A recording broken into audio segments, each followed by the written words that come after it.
Welcome to All Horse Racing All the Time. I'm Alan, your host here on this Monday. Parx, is this the getaway day or is this the day of redemption? Just like Monday Night Football, if you have a bad day on Sunday, you have that Monday night game. Well, we have 11 races here today at Parx. I'll be here for all of them, covering these races. And I'll be giving my selections and also answering your questions. We have the chat open today. And a lot of you who have been watching the show in the past, I used to do a show just about every single day covering one track for over a year when I started my channel. Probably more than that. And then I switched over to handicapping 2, 3, sometimes 4, even 5 tracks a day, not appearing on screen, just giving the selections, and that was great. That went over well. The picks have been tremendous. The handicapping was spot on. Turfway Park, a bunch of tracks. Anyway, now we're going to go back. We're going to turn back the clock because of a couple of reasons. Number one, I missed interacting with everybody. And number two, it was just too much work. Yeah, I was giving out winners. I wasn't on camera. I was doing multiple tracks a day. But do you know how much handicapping time that is to do 3 tracks in a day? Think about it. You do 1 track a day. 1 track's a lot of work. So, think about 3, 4. So we're going to focus today. The 1 track is going to be Parx, and we're here out to answer questions, take a look at these races. I looked at the first race. Actually, I've handicapped, some of the opening races. So some of these races might be on the fly today, but we'll give you these selections. And I know we're getting close to post. So what I'm going to do here is this. I'm going to get my selections out here for the first race. My selections are 539. And let me bring these up and let's get at it. See what the odds are on these right now. And I'll talk about why. And some of you might be wondering, what kind of data am I using here to make these selections? Well, I'll give you a heads up. I use Brisnet. And I have a link here right within the description area. If you click on the description, I have a link there that you can get your hands on free Brisnet. I mean, even if you get the whole card and buy it, it's a $325 for the entire card. But a lot of times, if you know either the sire or the owner or sire or the trainer, something along those lines or the farm, you can dig the horse up, and this covers all the tracks, not just Parx. You can get it for any track running in the United States. And I got that link down below. Look in the description area, so dig that up. You can use that if you're playing any of these tracks. And here's what I'm going to do right now. What am I using besides the Brisnet? I am using the Thorograph speed figures, all right? Now, you look at these are priceless. These are the early pace charts, the sheets, like Ragozin sheets. You go right down the line. So I'm giving you top-notch data here, a sheet for every single horse with speed figures. The lower the number, the faster the race. So we're all over that. That's the data we'll be using today. So I'm going to bring you these things right now. Let me get my picks out here for race 1. I'm not going to beat it to death at this minute because we're getting close to post, a minute to post. They're probably walking around. Okay, let me get you this race 1, my selections, and then I will briefly talk about them. We'll have more time to talk about them for the upcoming races. Parx race 1. Now, these are horses to use for not only the win, but multi-race place. I'll get you the first 2 picks out there so you can get in on the daily double. Race 1, 5, 3, 9. Those are the ones I like to win best in order. And race 2. 2, 5, 8. I'll give you race 3 if you're going for the pick 3. 3, 6, 5.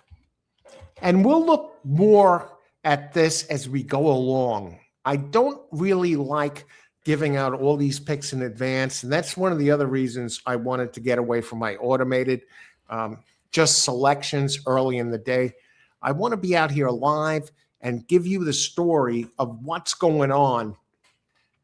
Yeah, as I look at the horses, look at the body language, look at the odds, because picks I put out there at 11:30 in the morning, 11 o'clock in the morning, and just give you my picks for all 10 races on a given card. That can change. You know that. I don't have to tell you that. That can change as the boards open, as the horses are walking around. Maybe there's a late scratch. Maybe you see a horse acting up. So that's who I'm on for the first race here, 539. Let me go over and bring up what's going on, how this is being handled on the board right now. 5, holy crap, on the board, J.K. Strong. Here's the thing with J.K. Strong. This one has early speed, number 5, and he's only raced once, and he got stuck in kind of a duel, and he was like running third or head behind the other two. That's how close they were, and he only had one start. I'm expecting improvement. If you want a show horse to bet in a race, that would be the one. But let me look at the others. Number 3, 1-2. Okay, I get it. Michael Pino, Miguel Sanchez. He's 1-2, open 5-2. Out of cloud computing. You got the connections, Pino, and you got the jock, Sanchez, and this one has the numbers. Definitely has better speed figure numbers than 5. The only reason I put 5 on top, it's a 2-year-old. No, it's making its second start, not 2-year-old. It's making second start, and I think this time he's not going to get challenged on the front end. And number 9, Courageous Fergie. That's not bad. You're getting 7-5 price on that. Do you want to put 3? I'm not going to bet this race because it's too close to post. And there was another one, Sacred Prayer. Okay, I'm not as crazy about the connections. It has the numbers, it has the speed figures. It's nice enough. So good luck, everyone. Enjoy the race. We're going to be here for the races, all 11 races today here at Parx. Looks like they cleared out the track nice. You could see the snow's hanging around with that Arctic blast, but they got the track in good order. So good luck, everyone. Enjoy the race. And that 5 is out there like I expected. J.K. Strong, running early, unchallenged. He's not going against 3 other horses for the lead right now. That's why I said he's a good show horse. But I figured him to be around, the 6, Sacred Prayer. Yeah, I think somebody else is going to get up there. Let's go 5. I put him on top at a big price. Hopefully he doesn't fade again. And my second and third choices are number 3, who just took the lead, and number 9. Come on, 5. Put in a showing here. You should be able to hang on and beat the 2, J.K. Strong. Come on, show. You're making your second start. At least make a showing. Put the 2 away. Put the 2 away. I'm more concerned about the 5 here for his reputation. Come on, 5.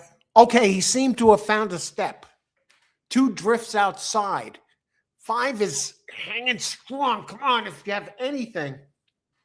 Okay, so my second and third choices finishes first and second. And, 5. He did get third, so our opening pick My top three selections. Okay, I got that third place finish, number 5 at 13-1, and I got the 9 in there at 8-1, and 3 was 1-2. I don't know what a show play is going to be, but I think the try will not be too bad with these top 3 choices. Nice. Nice. You know, if that 2 would have snuck into third, that would have really bummed me, because I looked at that horse and I didn't like it at all. I didn't like it at all. And I see there are some comments in chat, so let's get to the chat. One of the best things about being back here doing this, you know, I did a show yesterday, and is being back here. And today I opened the chat up. So let's see what we got. I want to say hi to everybody. And let's see. Okay, the first race were good. We got the try. You box at 3 horses. We got the try done. We got 2 of the longer ones in there, and that Sacred Wish, whatever, that's 6. Yeah, I didn't like the connections. Didn't get the job done. Didn't even get 4th. I don't think it got 4th. Like maybe the 2 hung on for 4th. Let's see. I don't know what this is going to pay. I didn't put a bet in on this race. I didn't have time. Okay, I want to say hi, and I want to say hi to Yalvis Alexander. Hey, Alexander, gracias. Great to be here. You got it, man. And thanks for joining us. Luis, what's up, Luis? 333. Luis, you are all over that. Great pick. Excellent. Luis gives out the winner right away. No reason for anyone to have missed this race. Luis gave out the winner right here. And we move on. Candido Perez. Hey, Candido, good luck today. Charles, 3. You're all over it, man. Nestor Ramon. Hey, Nestor. Saratoga. Looking forward to Saratoga. Looking forward to Belmont, the new Belmont Park. But Aqueduct will be there. Number 6, Sacred Wish. Yeah, Caesar. I mean, he looked like a good horse. He had the speed figures, Luis. Caesar. I want to bring it up. You know, in Thoroughgraph, the lower the number, the faster the race. I'll make it slower, so a little smaller the print, so you can see it. And if you look at the 6, he's run 3 races here. 24. You know, it Parx at 25. 24 at Keeneland back in October, and Churchill back in September 25. So you figure the lower the number, the faster the race, right? You see him running these 24s and 25s. So you figure he's good there. And then you go to the 5. He ran a 44, which is J.K. Strong, which is pathetic. That's a pathetic number compared to the rest in the race. But here I'm going to show you something else about number 5. So 4 looked good. I'm going to show you something else about number 5 here in race 1, because we do have the early pace charts. Look at number 5. He runs J.K. Strong 1 run. He ran in his 1 run 23.83. He was going to be the speed in the race. He was going to come out quick, and he got stuck in a duel the last time. So you figure this time, none of these are going to be dueling with him. Sacred Prayer might have been the one if there was anyone who was going to challenge him. But that's my reasoning on number 5, that he would at least be able to hang around. So, yes, Caesar, number 6 did look good, by the numbers. Rodrigo. What's up, Rodrigo's number 5? All right. Almost. We got 3rd there. Good luck today, Rodrigo. Ronald. Hey, Ronald. Okay. I can't translate. I'm not sure what you're saying, but thanks for joining us and good luck today. Maribel. 3-5. They were in there. They were in the try. Nice call on that.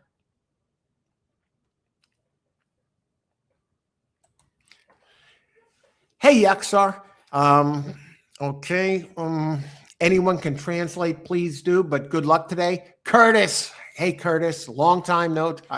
Hey, Al Pry.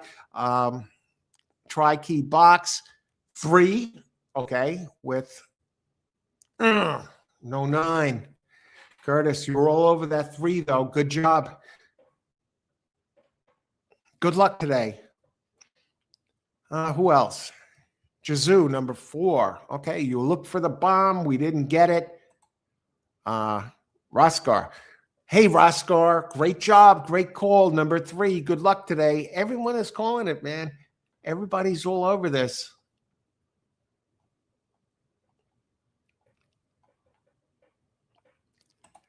All right, who else? Luis. Luis, hey, Luis, number 3. Nice, beautiful. Good luck today, Luis.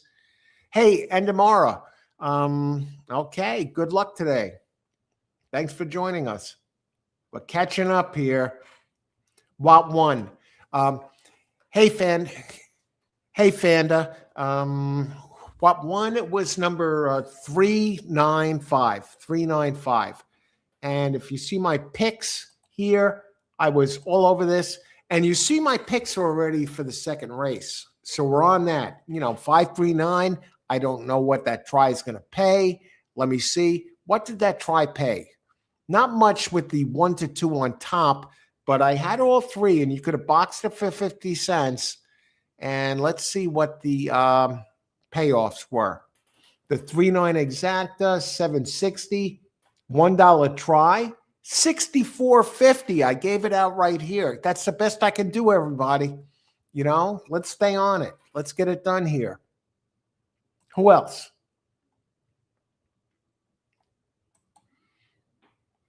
Hey, Roseworth. Good luck today. 3, good call. Love that picture there. It's not a dog. What is that, a dog, or is that some sort of it's not a coyote, but great thumbnail there. Okay, who else? Alexandra. Good luck today, Alexandra. Here he is.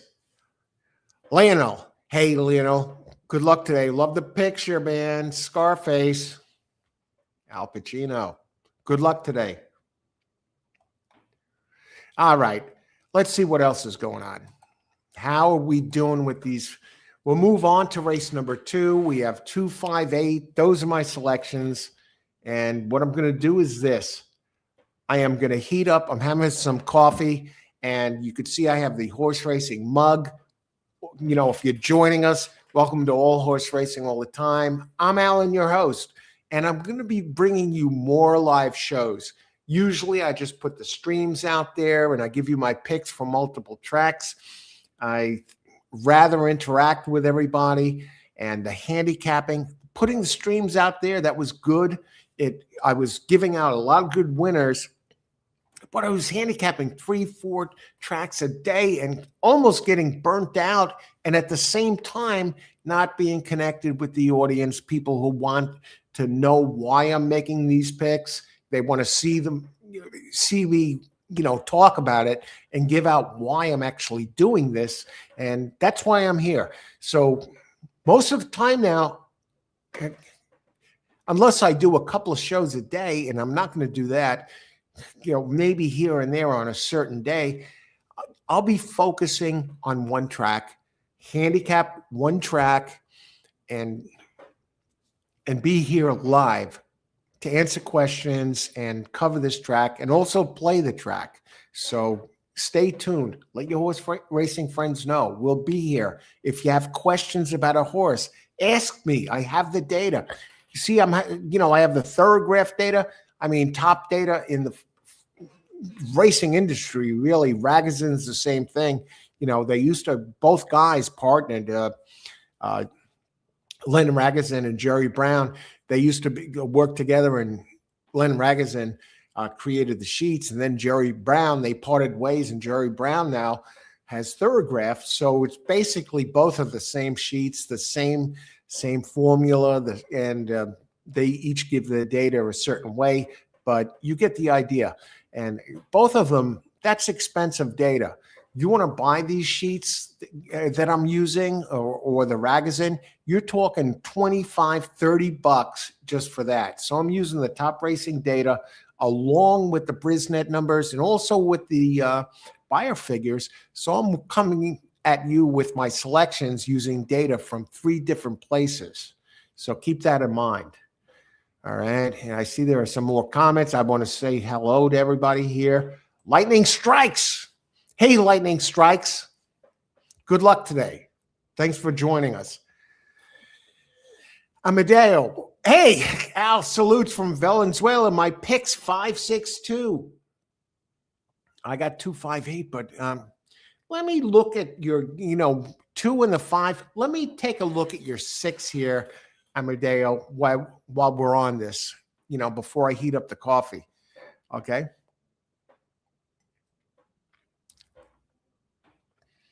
Let me take a look. Let me look at the 2 in the second race. Southern Dream. Okay, race 2 is 1 mile on dirt, a claiming race.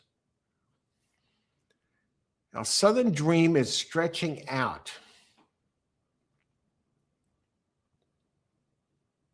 Now, wait a second.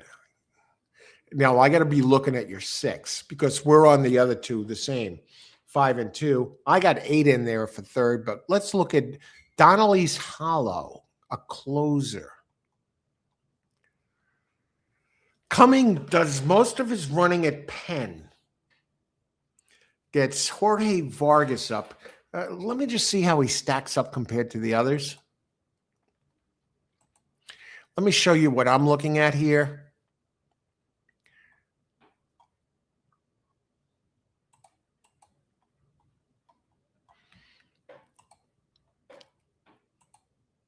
Yeah, Donnelly's Hollow.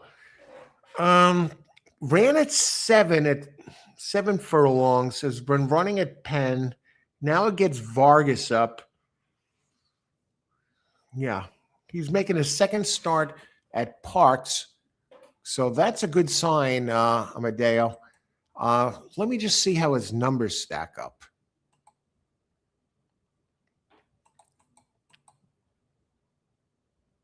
Race number 2.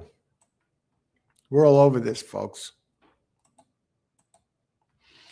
It's great to be out here live. Again, it's been a while. I do it once in a while. I did it yesterday, and I got a thrill out of being back doing it. Let me just look at this. 6. Very consistent horse. I think he's too slow by the numbers. With Thorograph, the lower the number, the faster the race. So let me bring this to your attention here.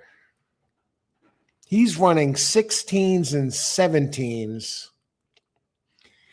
And now if we drift back to, say, the 5, he's, okay, comes off a 13. He had a 10 back as a 3-year-old in November. And the 2.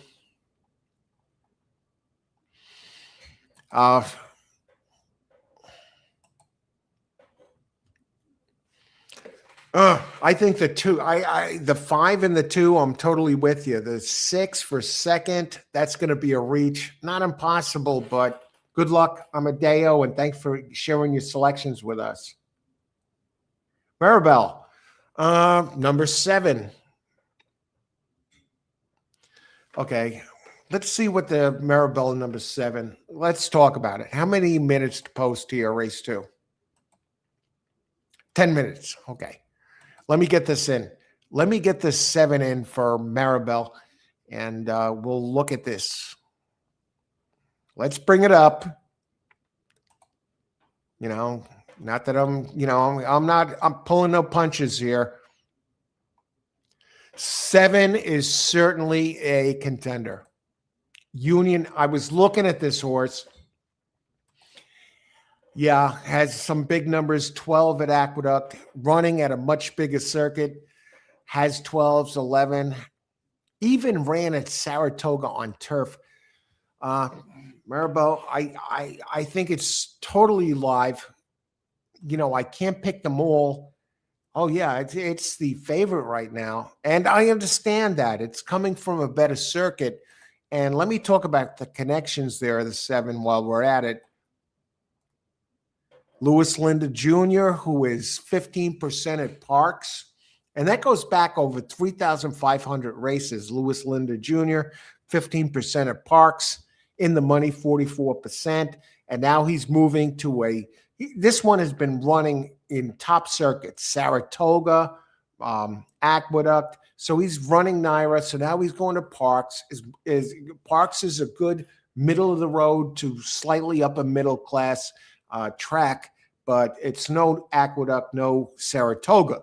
So he's going into, this track. He stays at the same level, 12.5 claim, but a 12.5 claimer out of Aqueduct is usually a better horse than 12.5 out of Parx.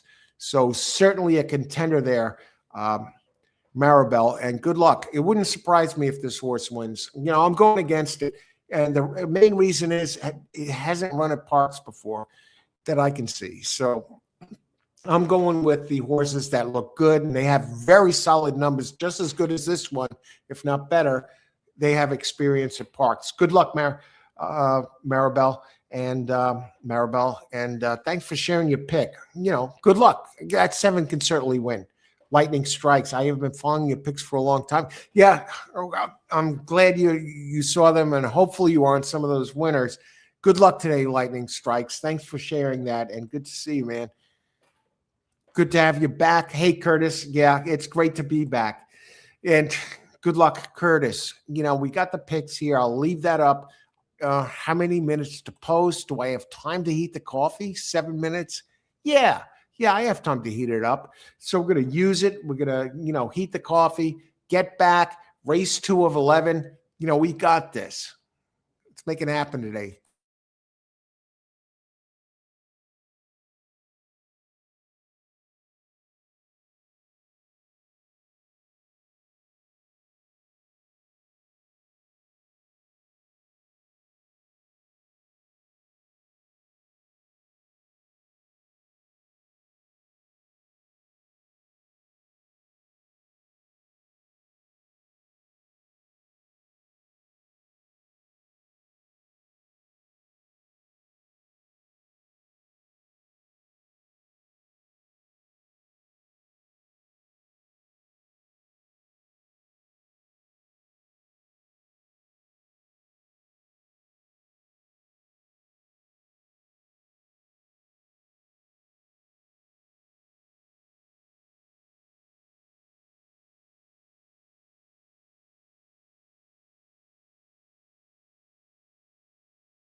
Okay, time to place the wager.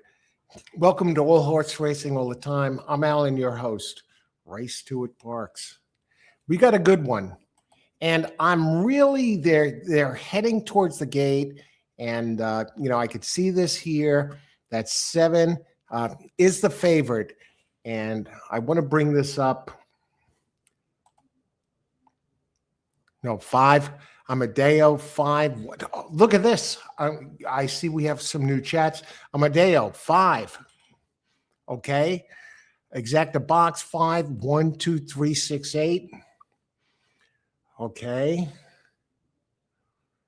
So you got the 2 and the 8 that I have there, and win place on 5. Okay. Good luck, Amadeo. I wanted to go back to the other one. Yeah. Maribel Quintero, that 7 has been haunting. And I want to say that 7 has been haunting me when I handicapped this race initially earlier this morning. That's the one that haunted me. I think I have to get that one in there in my wager. Who else? Richard. Okay. Richard Jose. Okay. Hey, good afternoon to you, Richard. Good luck today. We got this. Pablo. 792.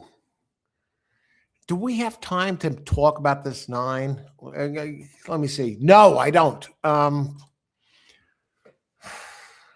not even going to get a bet in, it looks like.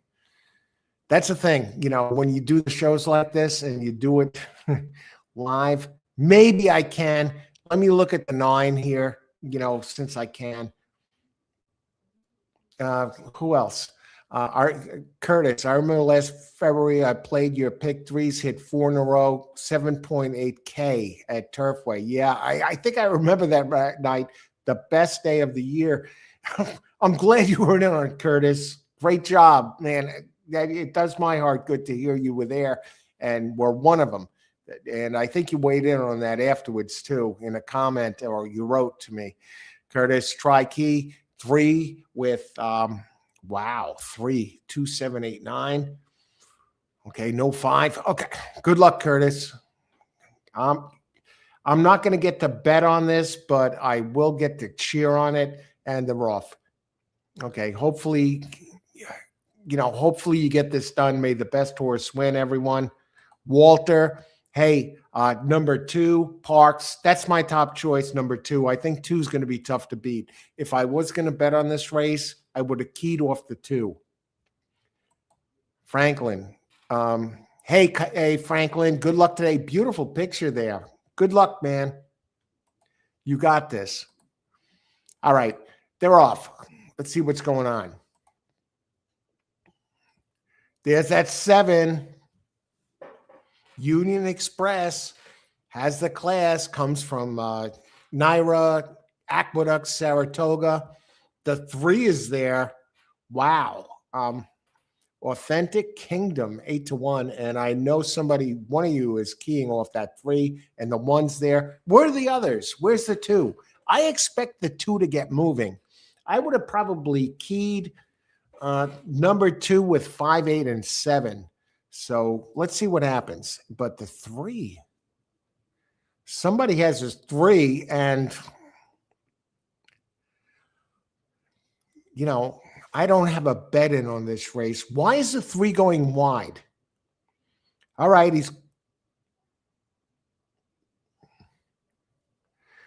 this is going to be balloons, folks. Here comes 5 up the middle. No one's going to catch the 3. Not enough time. 3, 5, 8, and one of you really hit big, and I just talked with you. I got to go back to this 3. Curtis. Oh, God, no 5. No, wait. Let me see what the heck this finish was.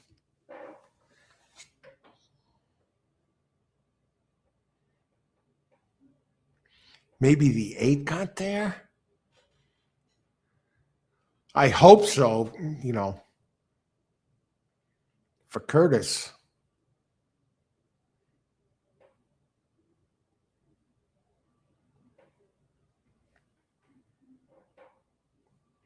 Hell of a call on the 3.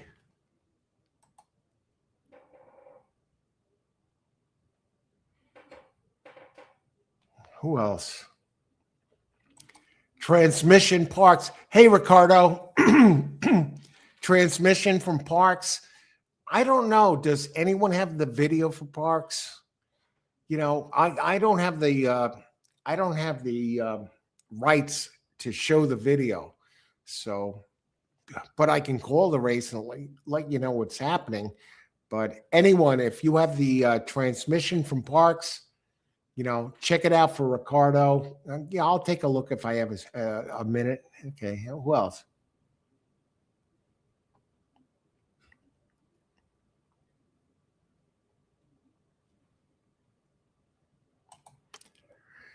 Three. Holy cow. Authentic Kingdom, 8-1.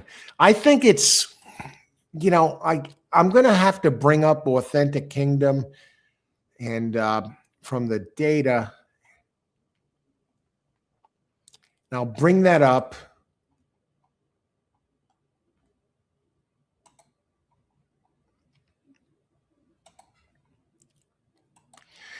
Authentic Kingdom, certainly fast enough to win. And here's why I didn't use Authentic Kingdom. Lower the number, the faster the race. He was running 12s, which puts this one, lower the number, the faster the race, right in the thick of things. But when he went to longer races, he was running 22, 19, 18. He looked too slow at a mile. But he certainly had it today. You know, I couldn't have had it. Where'd the 7 come in?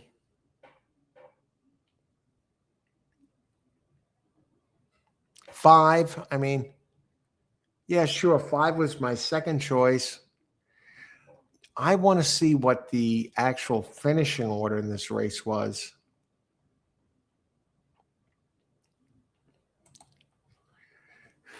Hey, Botster Fayon, 3-5, 75, 80. Great job. Great job. It was 3-5. Who got third? 3-5-8. I had the 5 for second, 8 for third, but no 3. Where was the 2? The 2 was nowhere to be found.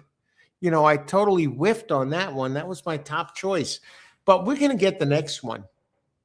We're going to get the next one, and I'm going to make a play, a bet on the next race. The first 2, I didn't get bets in. I wish I would have got the first one because I had all 3, including 2 longer ones. Would have been a nice try box.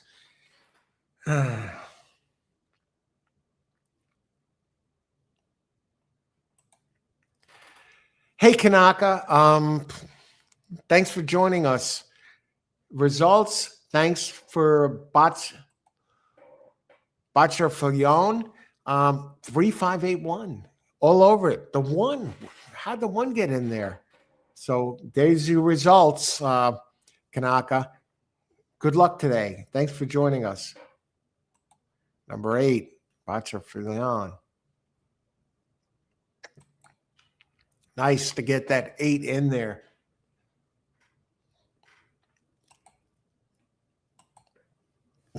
All right. How many minutes till the next race? Race 3, 18 minutes to post. I'll give you my picks out here for this race. I think you see them.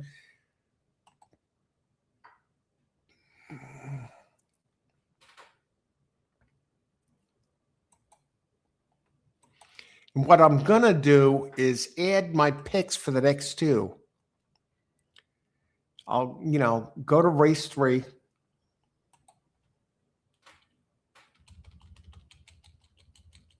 Give you my picks up front.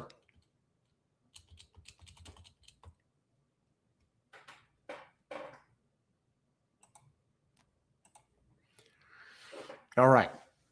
Give you the picks up front, and lightning strikes 356. We're very close on these picks here, lightning strikes. So it's a good sign. You know, we seem to be on the same page here. So let's get it done. Okay, I'll be back in a bit and go on to the next race.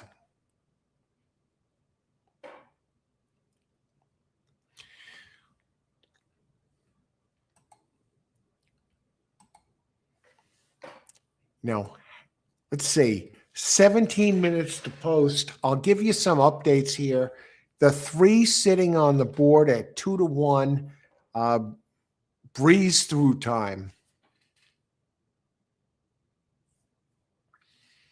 Open 4-1, currently 2-1. So my top choice didn't open as the favorite. It wasn't even the second favorite. Currently 2-1. Number 6. Wonderful Venezuela. Open 5-1, currently 7-2. And my third choice, number 5, the 2-1 shot at 5-1. The interesting one is number 1, Joyful Joyce. If you're a board watcher, open 10-1, currently 7-2.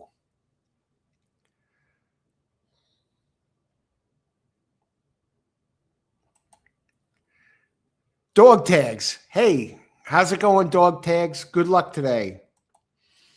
Ronaldo. Hey, great photo there, Ronaldo. Trent, I don't have the TV for that. Let me see if I can find Parx on TV. You're the second person that asked about that. So let me see. I'll check right now before I heat the coffee again.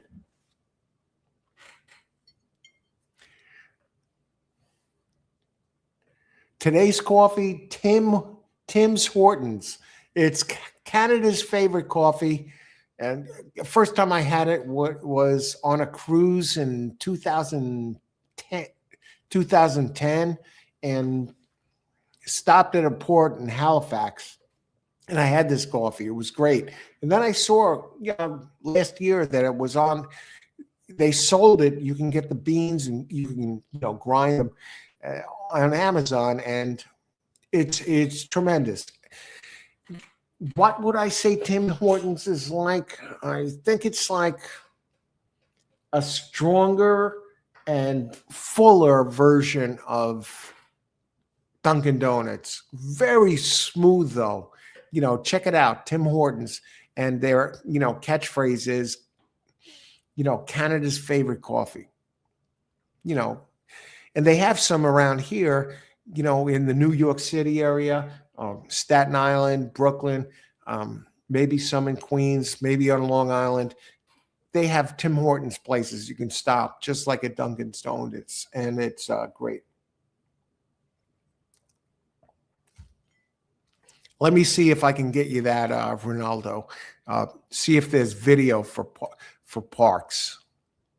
I'm looking right now. I'm all over it, folks. That's what I do here. I try and give you not just my best picks, but the horse racing experience and the data. I'm using top-notch data. I'm using Thoroughgraph. Come on, man. And I'm using Brisnet and DR. I'm all over the place. I'm looking at work. You get the idea. Okay, let me see Parx live.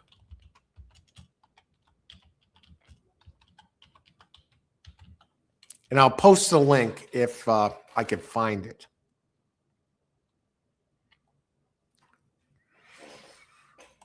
No, I don't see it. Dog tags. No, I haven't looked at Mahoning. And anyone with dog tags with a Mahoning update, please pass it along. Good luck, dog tags. Mahoning is a great track too. But when I do these shows now, I'm just covering one track. If I have a chance, I'll try and dig up some data for that track. or a race you're looking for and pass it along. But listen up. In the description area of this video down below, or this show, I do have a link for free Brisnet PPs, and that covers all tracks in the United States.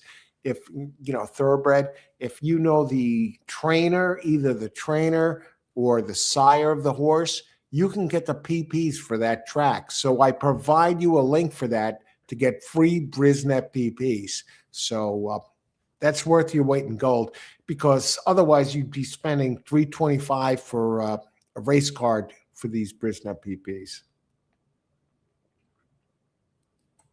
Jesus, good luck today. Hey, there you are. That's a great picture. Good luck today. Thanks for joining us. Pablo, number 5. I like 5 for third, but let's see what happens. You got it, man. All right. Okay, we'll be back in a little bit. Let me see how much time we have to post. 13 minutes. We're in good shape. Be back in just a bit. Hey, Velma, 1967. Great photo. Good luck today. All right, be back in a bit.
Okay, we're back. If you're joining us just now, welcome to All Horse Racing All the Time. I'm Alan, your host. And those of you who've been here, thanks for joining us. Let's continue. Our picks have been pretty good so far. We had the try out of my first three. If you're joining us just now, welcome to All Horse Racing All the Time.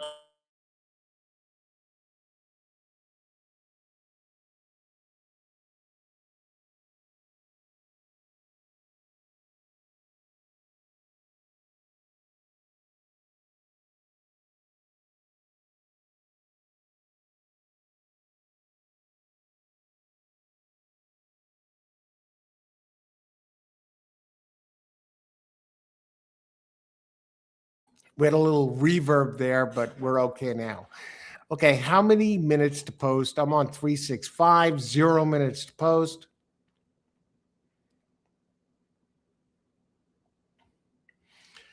Yeah, I'm good with that. This doesn't look like a.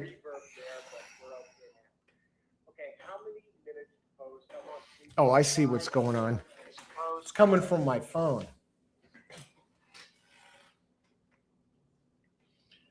Yeah, I'm good with that. Okay. Let's take a look at this. They're still walking around. Race 3.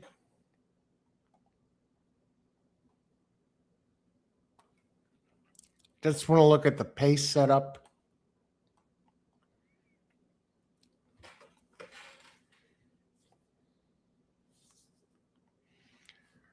Breeze through time.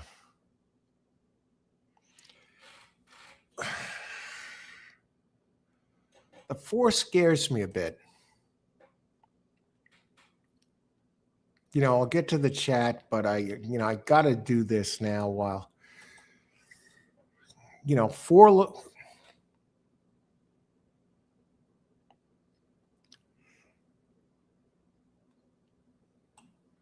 1 mile on dirt.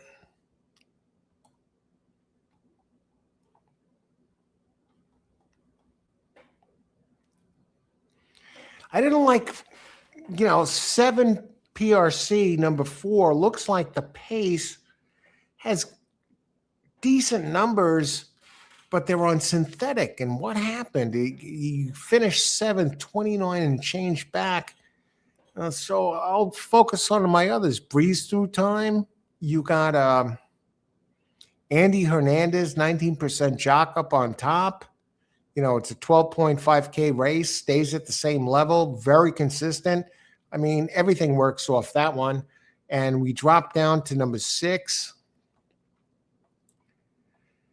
6 is a workhorse, and 6 can certainly win this race. Wonderful Venezuela with Patrick Henry Jr. up.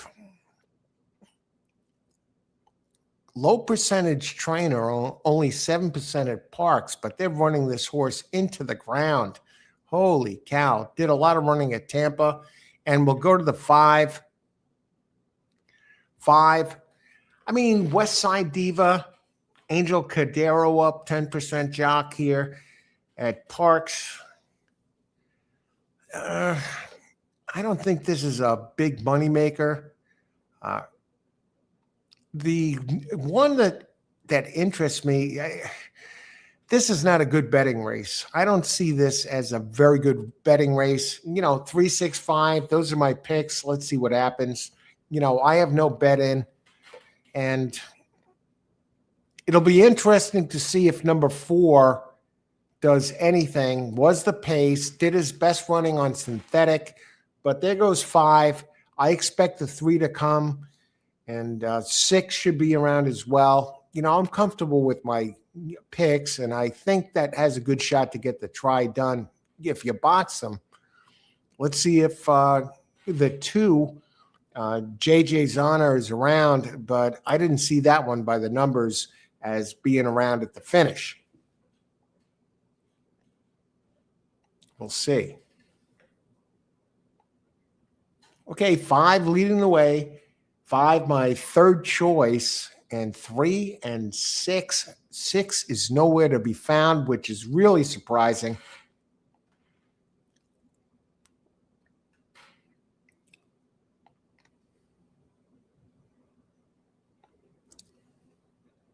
Wow.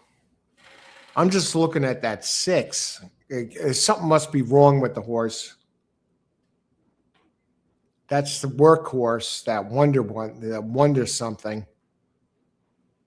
I don't even see it in the picture. Here comes the 1 at 3 to 2. I don't see the 1 getting in there.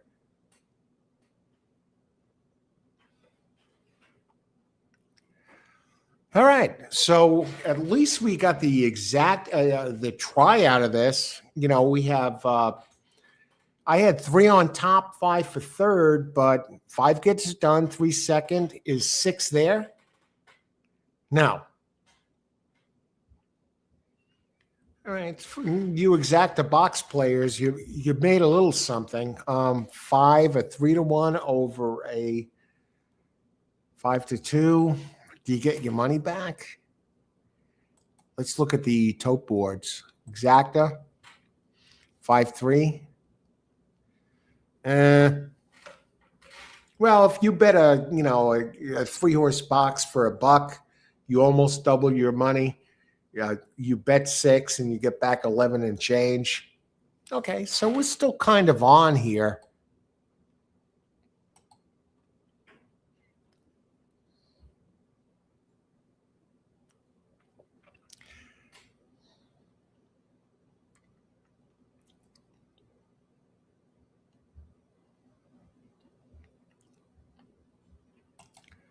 I want to say hi to Yes Mellis.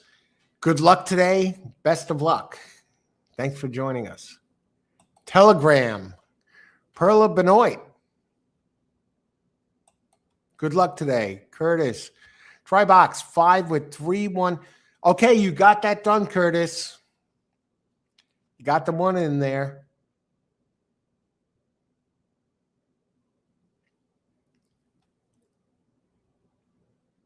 One start to finish. Hey, Narana. Good luck today. He was around. He got in the try. Got a tough one. Yeah, that was not that easy. Richard. Hey, Richard. Good luck today.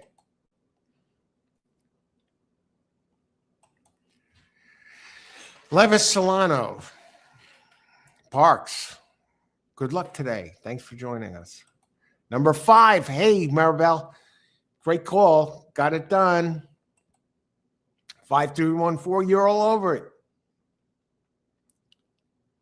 Mystery. Number 5. Great call. Levis. Good luck today, Levis. Thanks for joining us. Jamaica. Floyd. Hey, Floyd. Let's win some money today. Good luck today. Don Johnson. Hey, Don. Good luck today. Muchas gracias. Number 5. Okay, 5-4. All right. So we're doing okay here with our picks.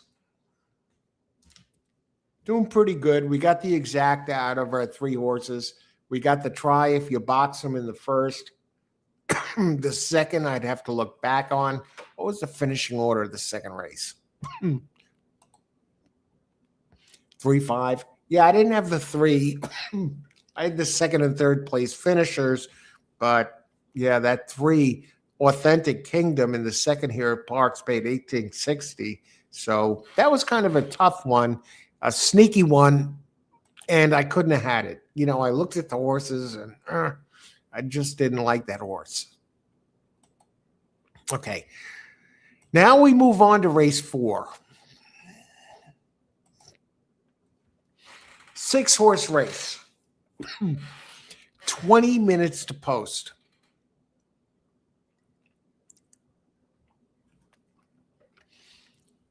Let's take a look.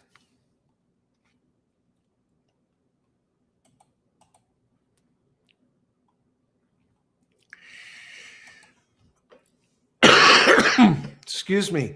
Now we're at the point in the card where the handicapping has caught up to me. So I'm going a race at a time here.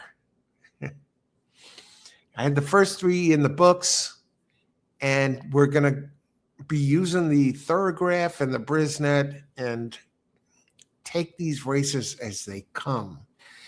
And I don't recommend this usually. Most of the time,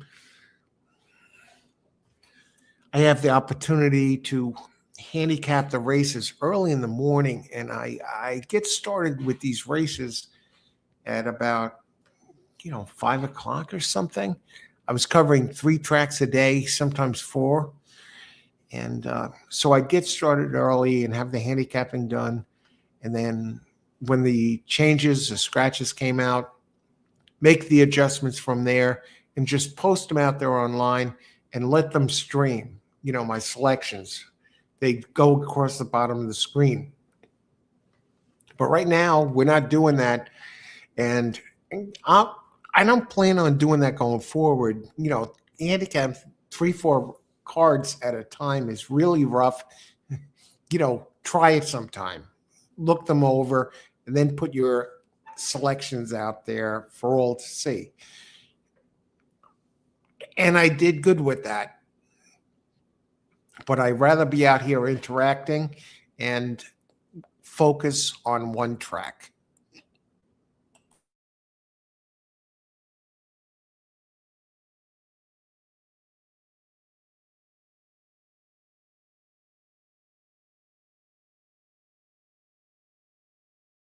We're doing here. And right now we have race 4. So let's get after it. What am I using? I'm using Thorograph sheets, and I'm using Brisnet, Thorograph, top data in horse racing, right there with Ragozin. I mean, if you want to buy this data, it's $25-$30 for a single card, and it's worth its weight in gold. And that's what we're using when we make these picks. All right, so let's take a look at this race 4. Let's nail this. Let's nail this right to the freaking, let's just nail it, okay? I'm looking at the sires, and that we do have Scott Lake, a high percentage trainer on the 1. The Lakes, Scott Lake has 2 entries, the 1 and the 4. But let's take a look at these, and let's take a look at the pace charts for this race. And I want to show you something here from the Thorograph pace charts. And what they show you are the fastest horses for the opening quarter, the first call. So you'll get an idea what we're looking at here.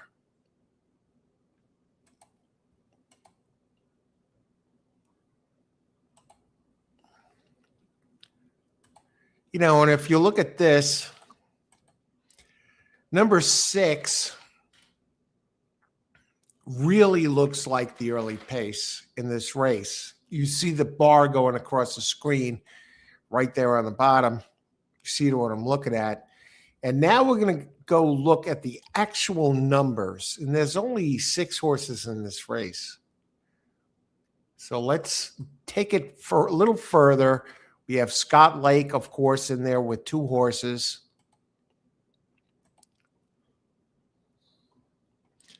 Race 4 of 11 at Parx. Thanks for joining us, everyone. One making his second start, Jethro Excellent, has Wrangle up as a jock, 10% jock. Wrangle and Lake together. They win 13% together, but with a 3.44 ROI. All right, we'll go horse by horse. Okay, so they kind of work good together. Thorograph number 23. Number 2, Jay Cody, 14. Very quick. Won its last race. Now, this is 6 furlong race.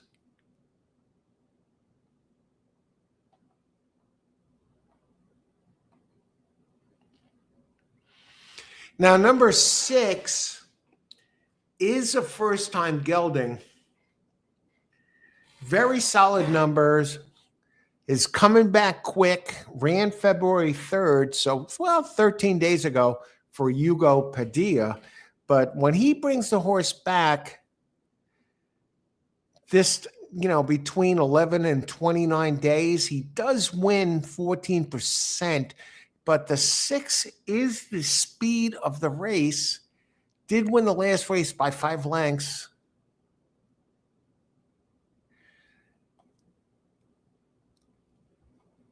Number 3 is solid. Harold Winner, 12% trainer. I think this all goes through the 2. I mean, 2, 6, and 3. I don't.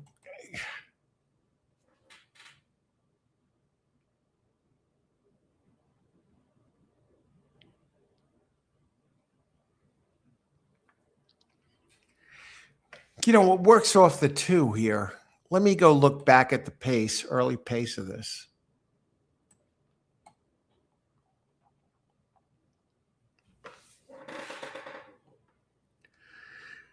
Here's the thing. The 2 did, get the lead at the first call last race. But he's not going to get the first lead of the first call. 2, 6.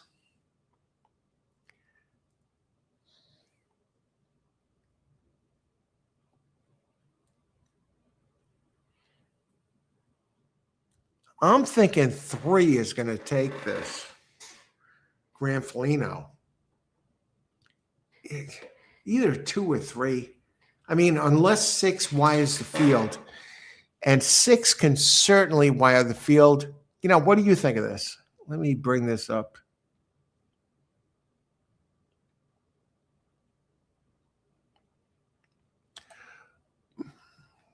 Carlos. Mahoning. Anyone for Carlos? Good luck today at Mahoning. Carlos. Lightning strikes. 6-3-2. I could see that, lightning strikes. I could see 6 maybe running away. It's only a 6 furlong race. And I got to go back to these the pace chart again here for this race. Let me bring this up. You could see that 6, Knock an Arrow, has been running he's probably going to get the lead at the first call. But 3 showed improved speed the last time. And 2, though, making its second start with Dexter Haddock, keeps the jockey and already quick enough to be around. I think 2 is going to be really hard to beat. Jay Cody. Let me go back down a little further and let's see. 12 minutes to post. Yeah, 2's on the board at 7-5. I get it.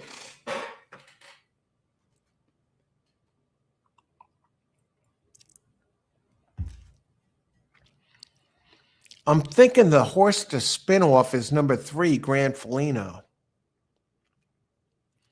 Just because it showed improved speed, actually ran quicker early with the jockey Luis Rivera, and in its last start had Samuel Marin up first 2 times, and the first 2 times were run at 5.5 furlongs. And was running like 23-3, 23-6, and then stretched out. And with Rivera up as the jock, who's up today, even at the longer distance, a full longer distance, it ran at 23-2. And that includes the run-up time. What the run-up time is this, and this isn't reflected in the traditional PPs, DRF, buyer figures, Brisnet, whatever, they have the first call time.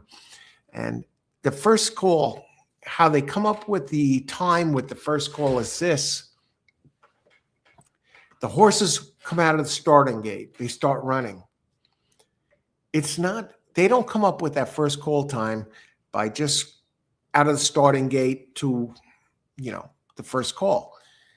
They have a laser beam that can be anywhere from 50, 100 feet to, a few hundred feet sometimes in front of the starting gate. And when the horses run past that starting beam, it trips the clock, and then they start timing the first call. And the figures I'm working off here with Thoroughgraph, that first call is registered. The first call times I'm working with comes right from the starting gate to the quarter mile park, whatever, that first call time. So it's a true call. And that 6 definitely has the big edge to that first call, running right from the beginning, not to the point where it trips the laser beam and starts timing. This starts right out of the gate. And 6 is the fastest out of the gate by pretty much. So it's hard to exclude in a 6 furlong race, considering like last race had the lead by 5 lengths at the first call. And number 2 had the lead at the first call last time, but was running much slower than number 6. Is that going to frustrate Jay Cody, number 2? I don't know. It's only Jay Cody's only making second start. So that's something to consider.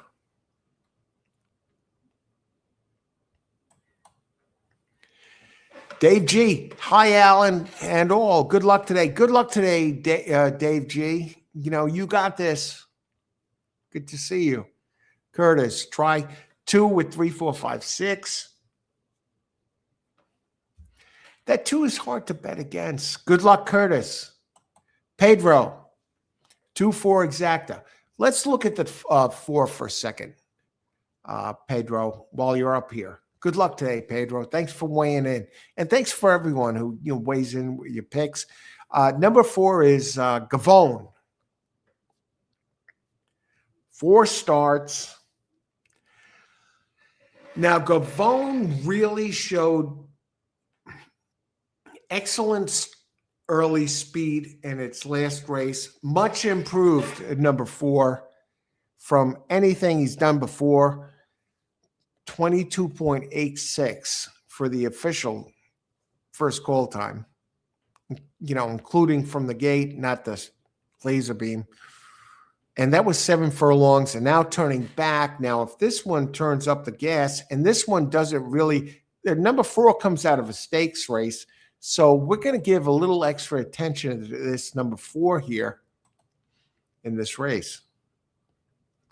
We'll bring him up right now.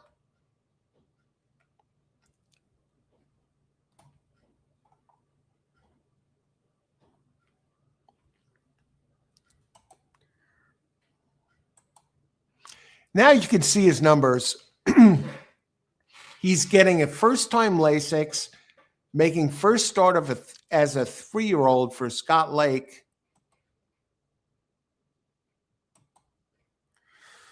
And he's putting 23, 19, 25, 26.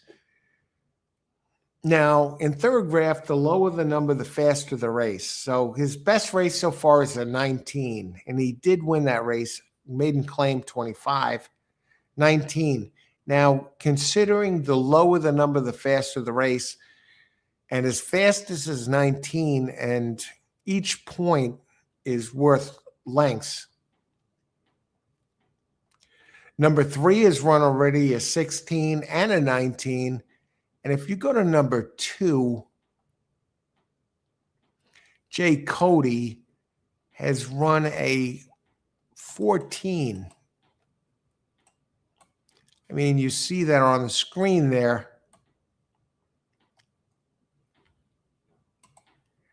A 2 is going to be tough to beat. Two's going to be tough to beat. But the thing with two is he's not going to get the lead.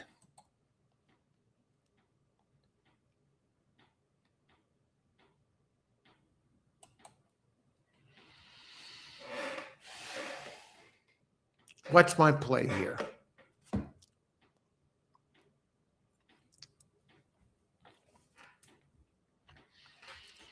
Right now, my gut feel,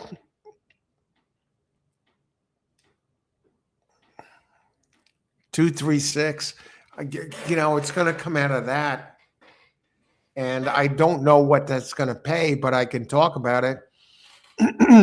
2 is even money. 3 is 9-2. 6 is 7-2. And that 4, Gavone, that one's certainly a favor.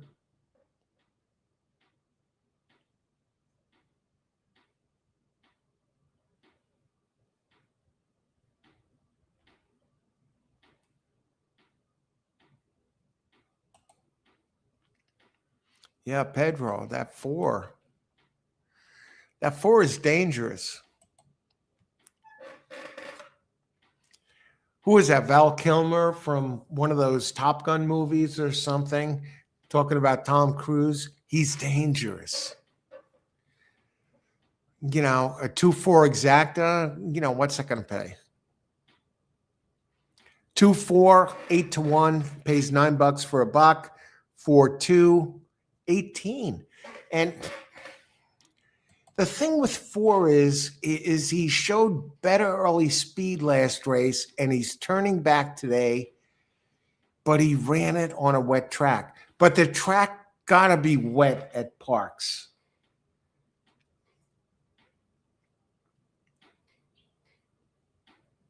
And he showed such big improvement early. And he doesn't need, number 4 doesn't need to go to the lead.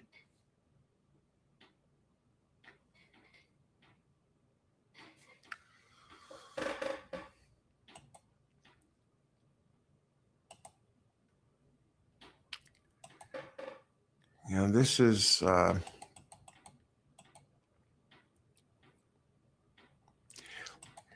talk about the trainer of number 2, the favorite. Maria Montoya, 11% trainer at Parx that covers 1,323 races with Dexter Haddock up, who is 12% at Parx. So they're both in the 11, 12% range. They're 13% together in 15 races with a 3.00 ROI, in the money 47%.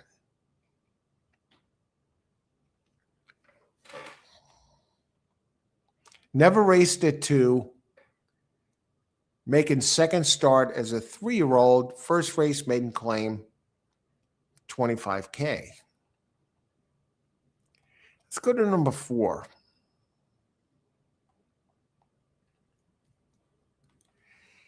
The 3 I'm not overly enamored with. Number 3 gets the jockey Rivera for Harold Winner. Rivera and Winner, they only win one. They've won one race together at 30 out of 32 tries, only on the board 34%. Not for me.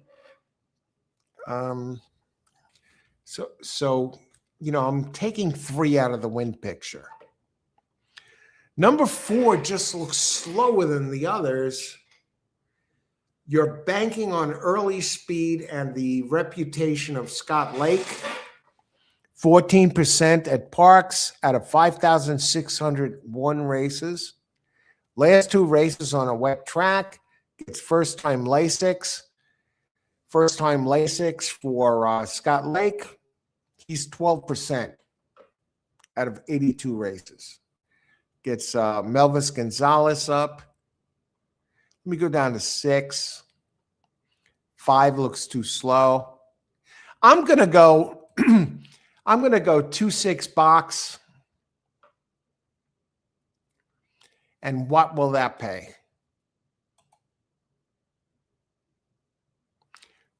Yeah, nothing.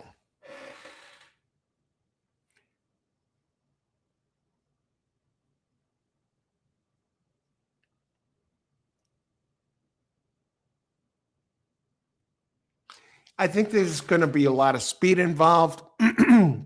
My play, let's do it.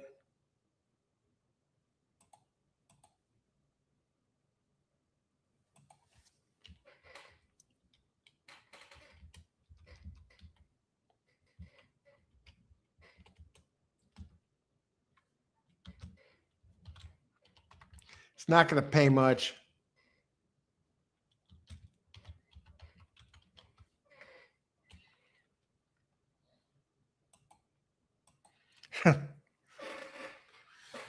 Let me see. How much time we got? Can I get this? Is it worth playing?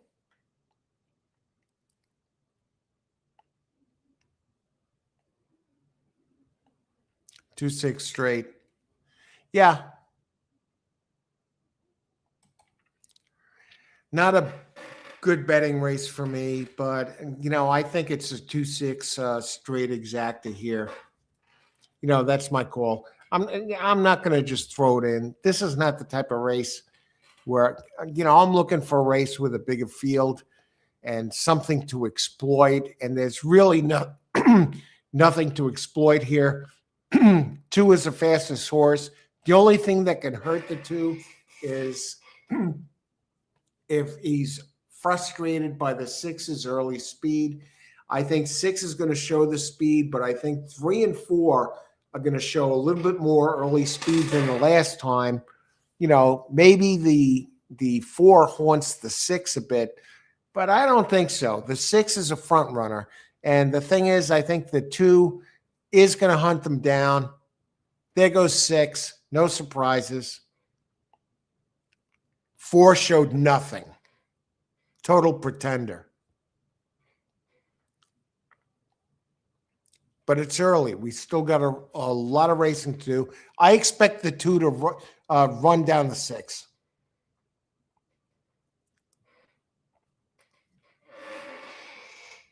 Let's see the opening fractions. 4 is, looking pretty good, though, actually.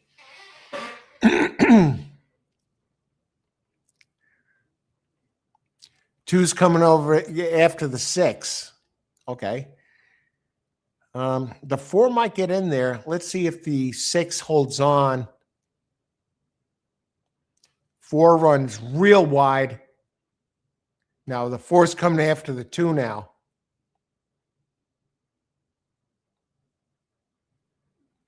He's going to catch him. Maybe. No, the 2 has a... Yeah, maybe.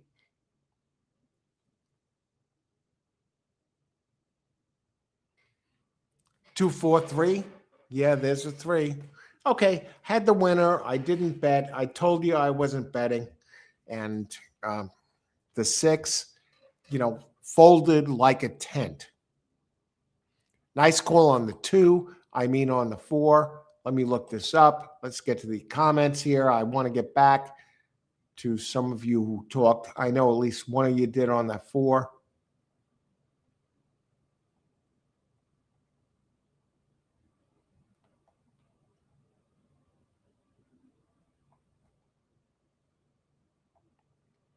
I'm going through the comments here, and I'm catching up.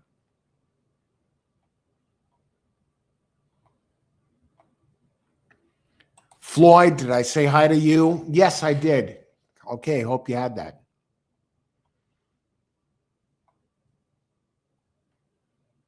Yeah, it was tough to move past the 2. As I showed you on the third graph sheets, he ran that 14 the last time, second start. He towered over the rest of the field. Pablo, you were on the 6, yeah.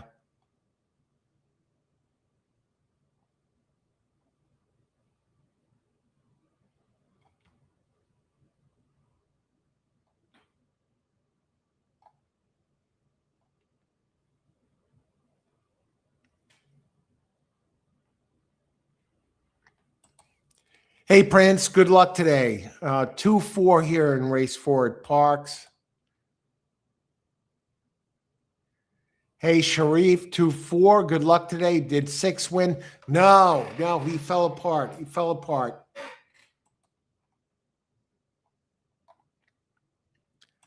There we go. 2-4. All right, great call. Facundo, did you get that call in before the finish? I think so. 136. Well, final result. Hey, Facundo. Hey, great picture there. All right. 2-4-3. Yeah. Yeah, I thought it was going to be 2-6 straight, and I was off with that. I like the 2. I didn't bet. I told you up front I wasn't betting. I didn't like what I was seeing. Prince, hey, Prince, result.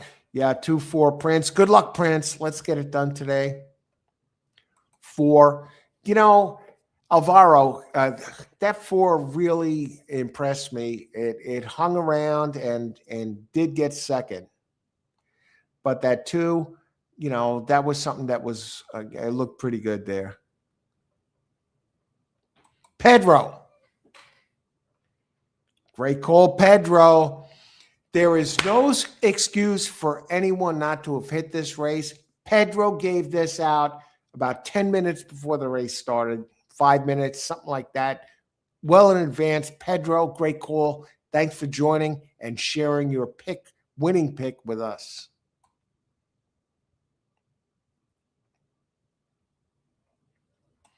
Try key, Curtis, you got it done. 2 with 3, 4, 5, 6. Curtis, thanks for sharing your picks. Everyone, thanks for sharing your picks. All right, so where are we? Do we have prices yet? Yeah, we're going on to race 5. 5 of 11 here at Parx. Let's talk about race 5 a little bit. 5.5. Now, they list the track condition as muddy today.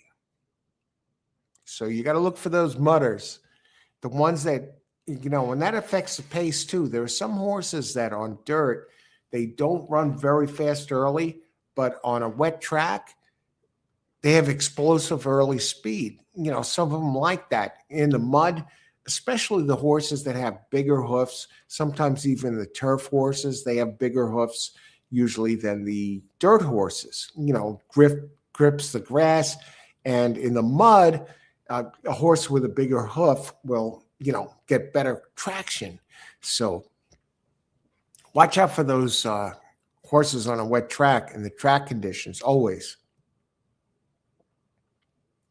Now, in this race, no scratches. A little bit about this race.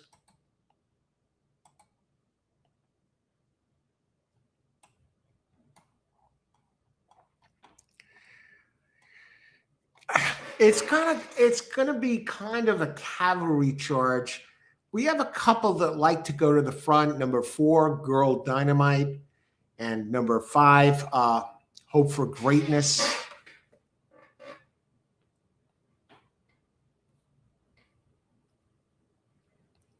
Now, 2 likes to go to the front.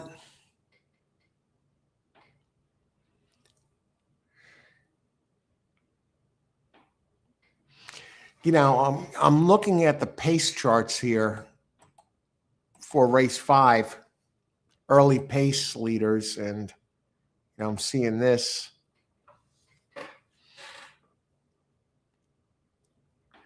4 and 5, but 2 and 3. 1 has some early speed, 6, 7 a little bit.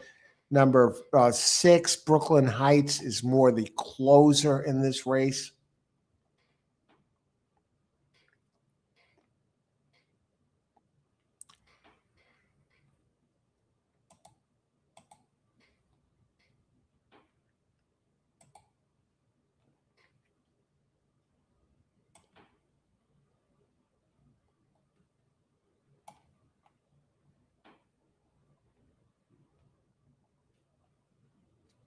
I can't really back Brooklyn Heights. Hope for greatness. I think there's some hope for there. Now, this is a claiming race 7.5K.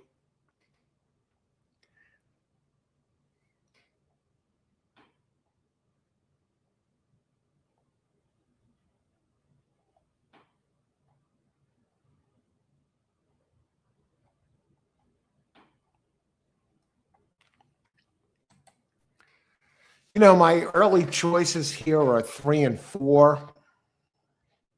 Want to say hi to Ike. Pizza. Okay. Who's next? I see 3 and 4 as the top 2 picks. We're going to look at that more. Good luck today, Pizza. Thanks for joining us. Number 3. Yeah, 3 and 4. I mean, they look like the top 2. You're right on it. You're right on it. And that's the 2 I'm looking at. But we're going to look closer. We have 16 minutes to post. Let me, get my race 5 selections.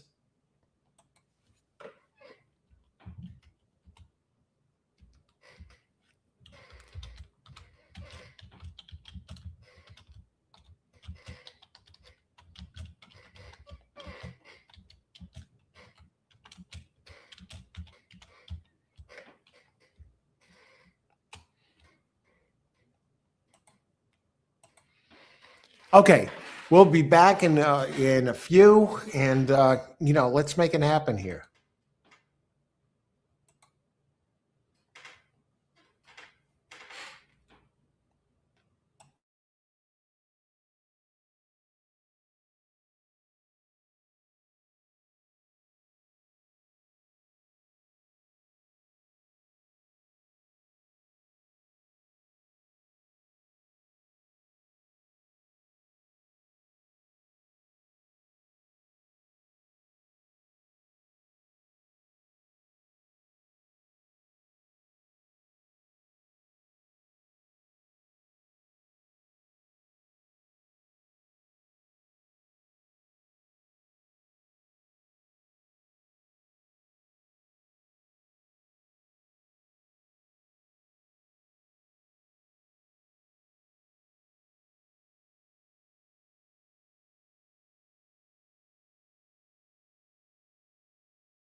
Okay, let's let this rip here.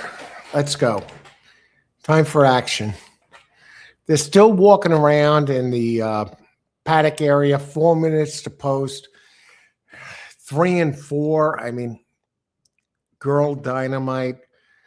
And one thing I'm wondering about this Girl Dynamite, 4-5, opened 8-5.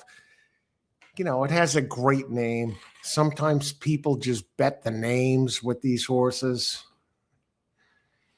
It certainly didn't look that much better than the 3. Let's catch up.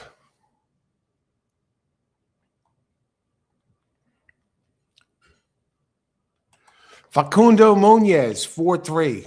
All right.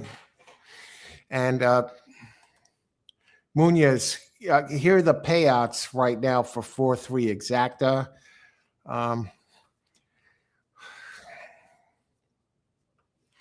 You play that straight for $2, you'll get about $12 and change back, which might not be too bad. Really, no bank is going to pay you that.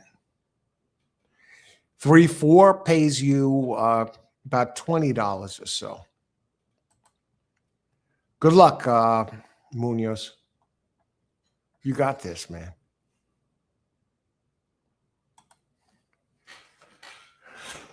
Hey, Frugole. Race 5, about 3-4 minutes to post. Good luck. Thanks for joining us. Barve. Hey, great picture there, man. 4 is gone. Yeah. Let me just see that. Let me just look at the pace there again at the 4. You know, we'll address you 4 being gone. And no, I don't think he's going to be gone. I think he's going to have work to do with the 6. No, wait. That's, 4. I'm sorry. 4. Girl Dynamite. 4 and 5. Hope for Greatness. Hope for Greatness is going to give Girl Dynamite fits up front. I mean, number 5, very quick early.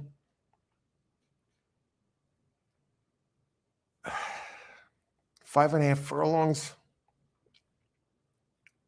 I mean, 3, 4, 5 are the speeds. Okay, I'll give you my pick in a second. Okay, good luck. But, I see what you mean. 4 might be gone.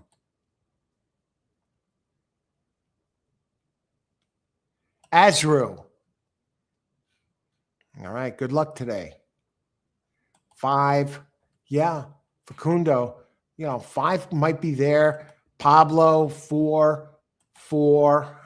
Pablo, good luck, 4-3. Yeah, I could see 4-3. But let me go back to the speed figures. Pablo, 4-3-6. Okay. Everybody, thanks for weighing in. We're going to get this done here, okay? Let's get the winner. 6, Brooklyn Heights. I don't think, 6 is fast enough. I'll give you the winner right now. I'll give you my play. Race 5.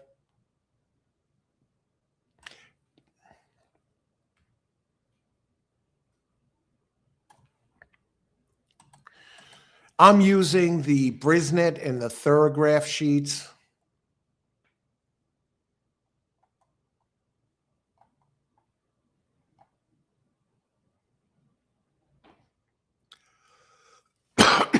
I may try something a little tricky here. Should have been a Cowgirl, number 1.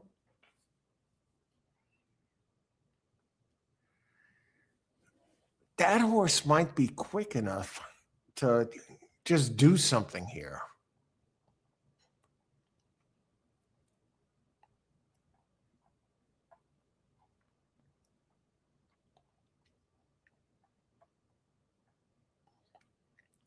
You know, 3 is there, of course. 4. Girl Dynamite, 5. You know, I'm not sold on the 5. Seems to run better at Penn. 6.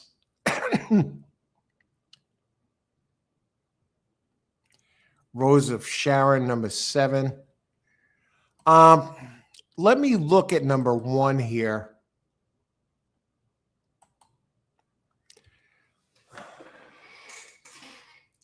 I think 1 would have been like a show horse. Otherwise, 3, 4 look like the best ones. I have no bet, but I talked about it. I made that clear from the start. 3 and 4 look best. 1, I think, might sneak in there.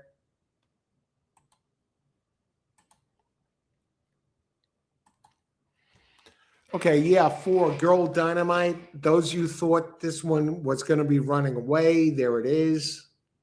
Now the 3, here comes the 1. I thought 1 looked like a decent show horse, but, no bet here. But, yeah, 1's going to run these down.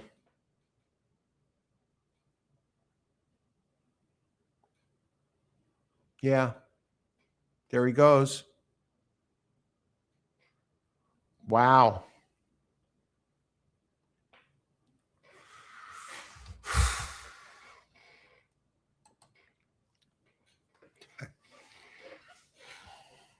One.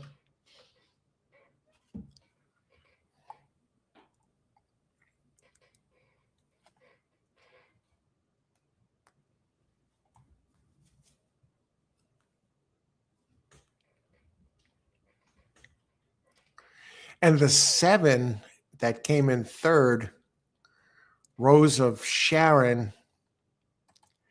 Let me bring that one up a second. Very clean running line. It never hits the board. I couldn't have picked that one for second. I could have picked the 1 for first, which I said looked like a good show horse. And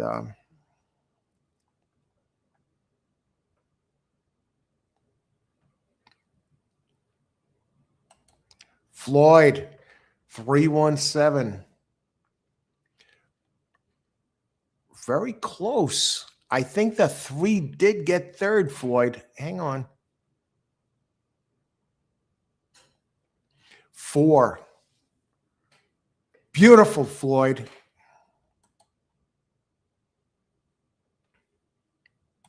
And Floyd, you got that in a while ago. So Floyd gives out the try, just box his horses, and you get it done here in that race. Great job, Floyd. 7 win place, almost. Don Johnson, the white suit. Hey, Barvey, 1. Yes! Great called, Barvey. 3, 4 rats. All right. Hopefully the next race is a better race.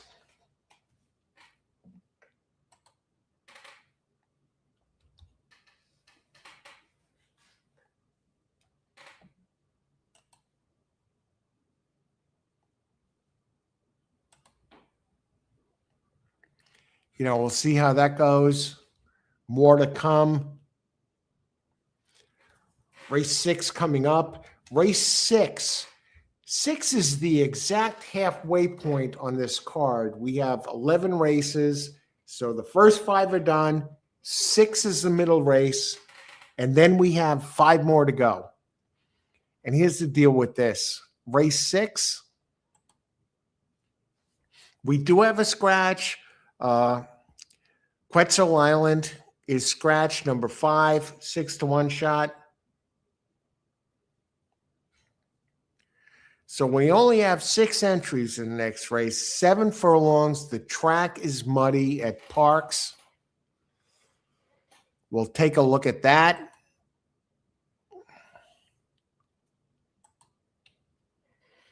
Eric. Hey, Eric. 333. All right. Looks like we have a first pick here for the 6th race. And Eric, your pick, Elusive Reward, opens 12-1, currently 7-1. And I'm going to take a look at that one for a second before I step away. Now, this is 7 furlong maiden claim. So in a maiden claiming race, you want to look for horses that are sometimes maiden special weights, dropping down, always a dangerous move, and a good paying move. 7 furlongs on dirt. 3 is coming back on short rest. What happened? Flash speed and then stopped abruptly, but had been quick early on. Okay. Well, the speed, you got to, pay attention to the speed.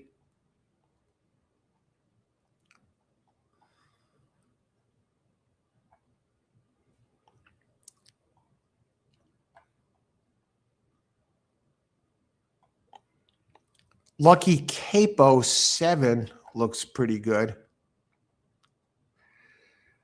Yeah, I could see between 3 and 7 here. Lucky Capo 6-5. Elusive Reward 7-1.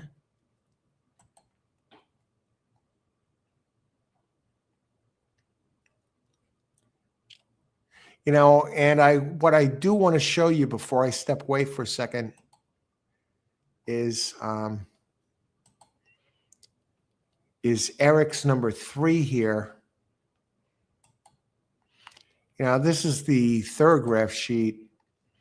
You could see the last race, he stopped abruptly. That was at a mile, but this one had good numbers. Thorograph, the lower the number, the faster the race. He came off at 26 here at Parx. At this level, finished 4th, and then he stretched out and something bugged him, but now coming back very quickly,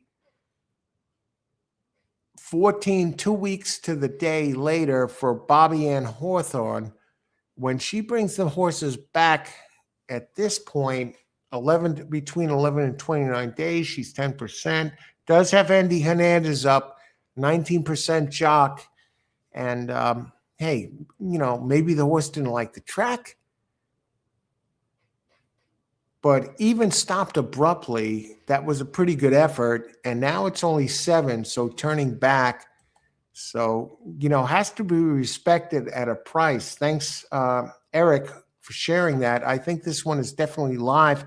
And what I do want to do is just look at the pace charts and see how this one fits in, how this one slots in this 6 race. I'll bring that up as far as the early pace charts.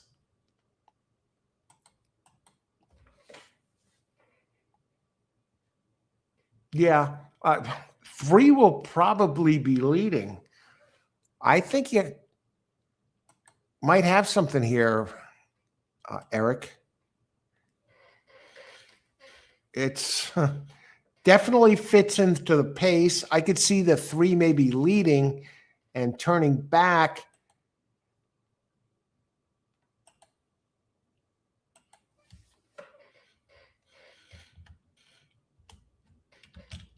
I think you got something here.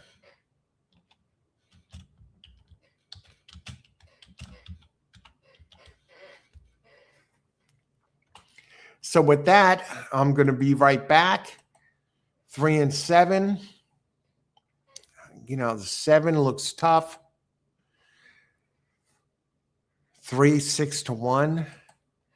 3. I think I'm looking at a 3-place play maybe here. Let me add that to the comments here and let you know what I'm thinking here.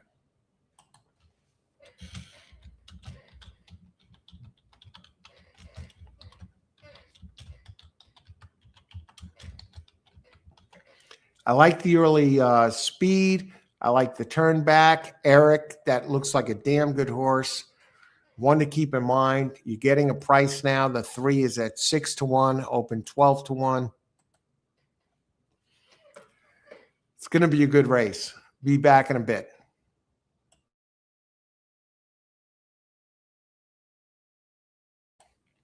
Before I go, I just want to say hi, Scott Lake, 15-1.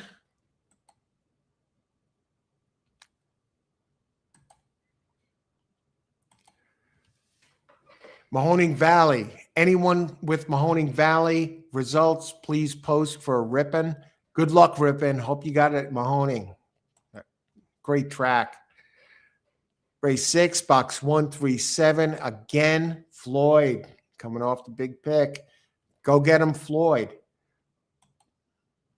Thanks for posting your picks, everyone. And Floyd, you know, giving out winners here. This is tremendous.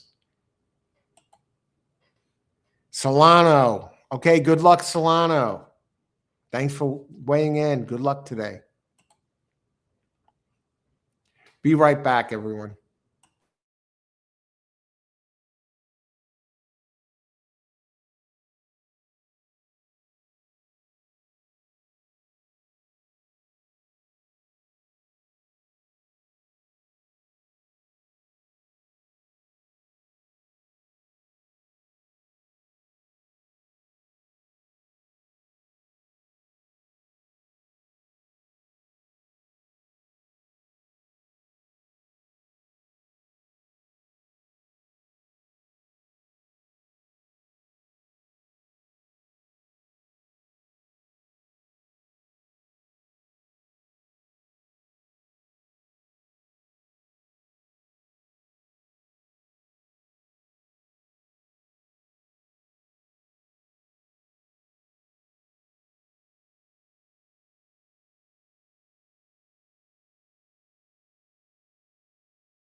Okay, welcome to All Horse Racing All the Time. I'm Alan, your host. Thanks for joining us, everyone. This is the exact midway point in the card. Race 6 of 11. Parx giving us 11 races on a Monday. Let's see where we're at. 5 minutes to post. Okay, we're in good form here. Let's look closer at this race. This should not be too hard. I think that 3 Elusive Reward is going to be part of this early pace. And I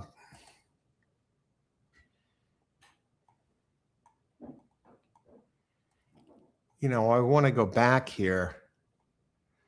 One of you mentioned it. Eric, all over that 3. And thanks for weighing in, Eric. I believe this one is going to be part of the picture here. We'll look a little closer.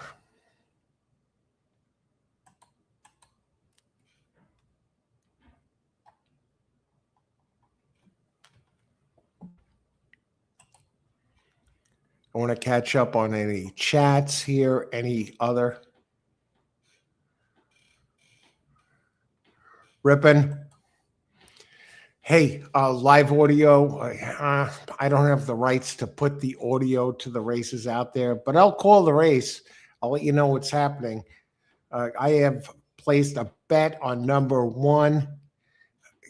Okay, we'll talk about 1 and a bit, Ripinick. And thanks for joining us. Good luck with that 1. I'm going to talk about that 1 in a second. Do you still drink coffee? I'm having it right now, and it's great. It's great. Tim Hortons coffee, Canada's favorite coffee. I will be putting out mugs, mugs that you can get for this channel, All Horse Racing All the Time. And I'll see what I can get as far as a price runner goes. Magic Runner, Magic Abhishisha, Magic Runner for the win. All right. Good luck with Magic Runner. Magic Runner is, I don't see him here in this race, but, good luck wherever he's running. Park Racing. Hey, Frank, good luck. If anyone can translate, please do. Okay, let's get back to the race. 3 minutes to post. Let's get a stone cold winner. I'm thinking about this 3. Let's take a look. Is there something that's mysterious about this race?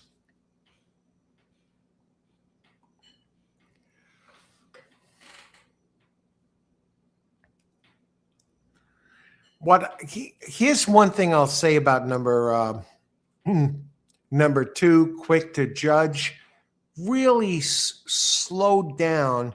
I don't like the early quarters of number 2. Is that a good sign? Ran much slower than usual to start last race. Ran over 24 seconds for the first call at only 5 1/4 when it had been running 23s for 6 furlongs, a mile, 6.5. And now it ran at 24, really changed gears in the last race. And that kind of concerns me. But, let's look more into that.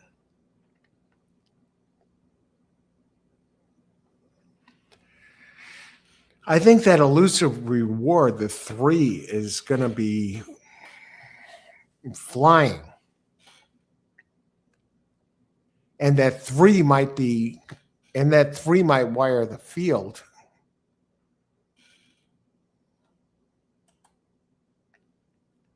One minute to post. 9-2 on the 3. Now what I want to do is this. I want to look deeper into number 2, who's at 2-1. And can we exclude the 2 in this race? No, the 2 actually improved drastically by slowing down. Comes back last race, finished third, fight back as a 3-year-old. Drastically improved. I mean, this is a horse that was getting crushed. Yeah, two's a big factor here. Let's go to the 1. I can't back the 1. Looks too slow.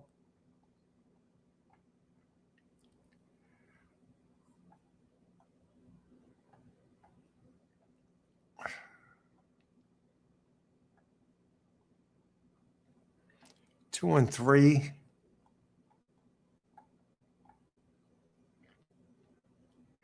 This is 7 furlongs. Number 5 taking a big class drop. Is that scratched? Yeah, it is. Okay.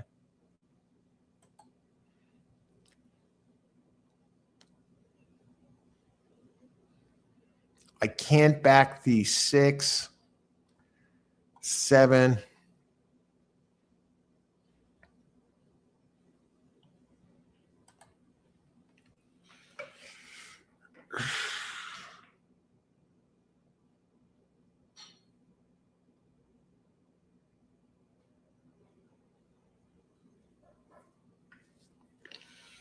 Okay, this is not going to be a popular pick.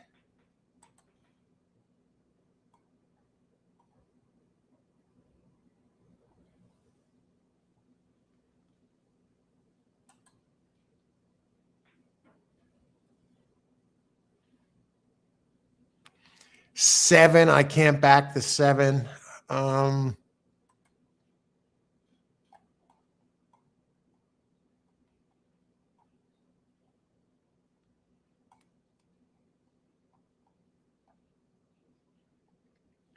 No.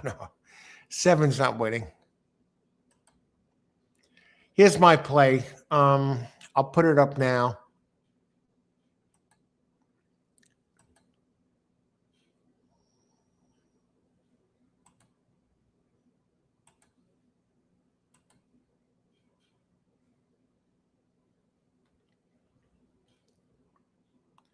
Two, 3 over 2, 3, 1.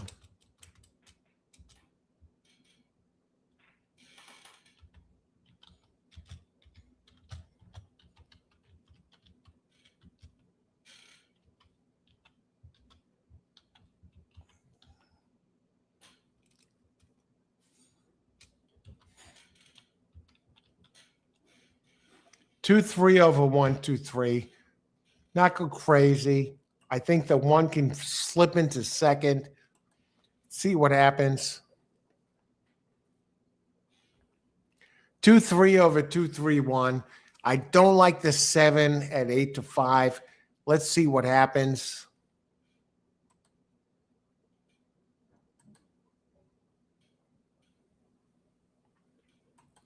And they're off. There goes 3. Oh, 3 is not leading.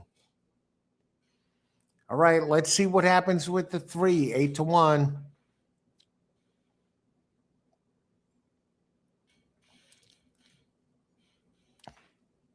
I like where I'm sitting right now.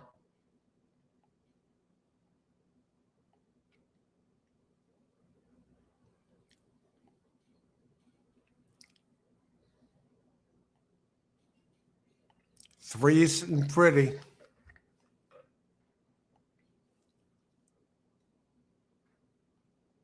Here comes 3. 7 coming 2. I don't think he's going to get there.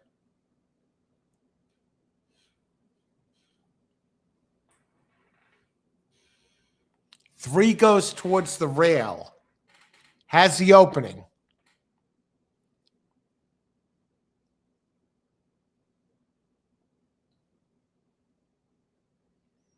Seven comes between horses.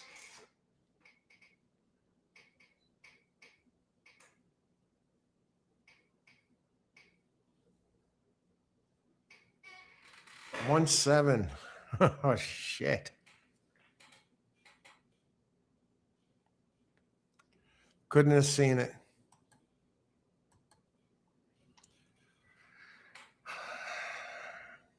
Let's go to the comments.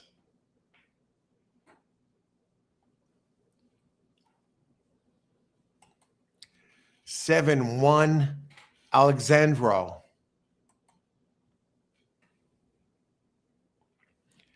Great job by that one. I liked him for second, but not for first. And it's just a great call. Yeah.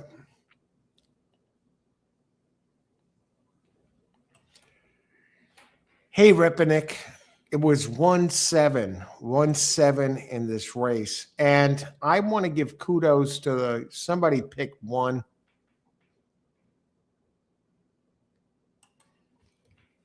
Riponick. I have placed a bet on number one. Great job, Riponick. Thanks for giving your pick. No excuses for not having this. Riponick gave this pick out well in advance. Great job. Wow. And my 2-3, I didn't have the 7. I didn't like the 7, and I still don't like the 7. And the 7 did a great job. You know, when they run between horses like that, that expends a lot of energy, and he came through and almost won.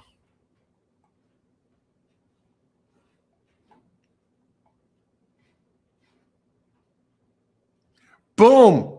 Great job, Rip. I won 500. Really? Holy crap. Great job.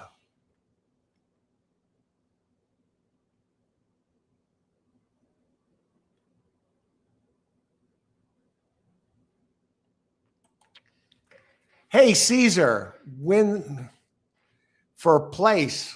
Great job.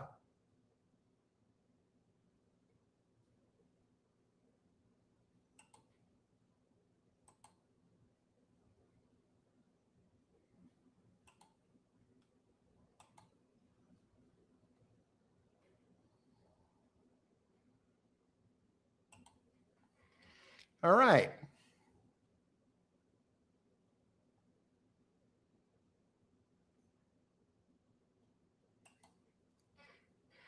Hey, Paul, inside 3-3-2-1-1 and 5 winning posts. Good luck today, Paul.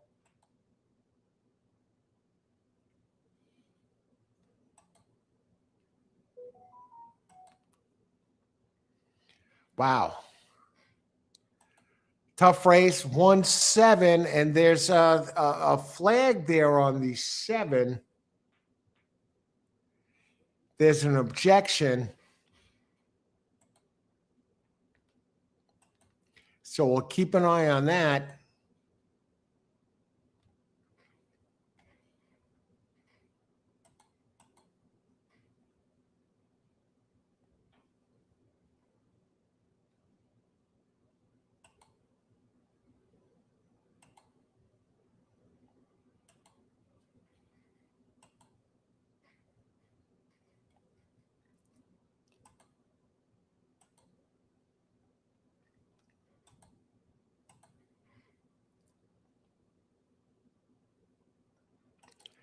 I thought the 1 might have squeezed him over.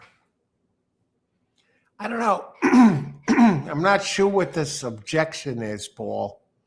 You know, 1 seemed to really come through, and, you know, great job on that 1 call.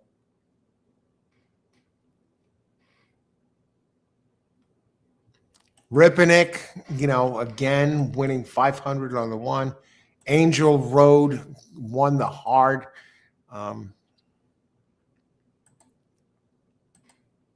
You know, a lot of moving parts here. You know, I'm looking at the objection now. 7 coming up the middle. 7, you know, put that horse in your virtual stable. He came through. You know, no, it's going to stand. 1.7 is going to stand. This is not going to come down. Yeah, Alejandro, obviously, yeah. I saw the replay just now. I agree, Alejandro. Easily one.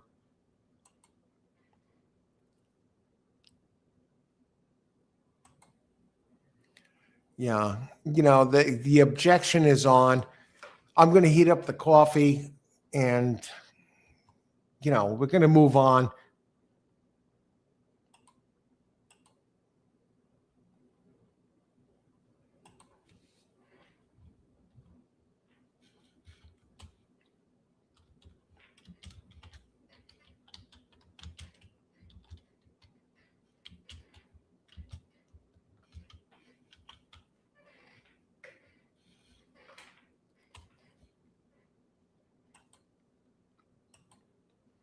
Okay, we'll be back in a bit, and we'll get to this.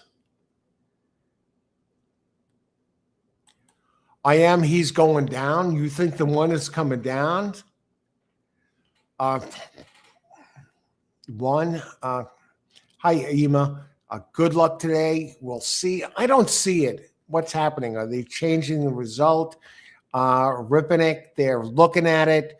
I think you're safe. Lucas. Hey, Lucas. Anyone has Oakland results for Lucas? Let them know. Great picture there, Lucas. Man, where are you? That's a great picture. A lot of great colors. Good luck at Oakland. Look heads on. Okay, we'll take a look, Amy. Buy stocks. How's it going? Good to see you. I don't know. They might be looking at that for a while. We'll take a look, and we'll be back in just a bit.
Okay, back.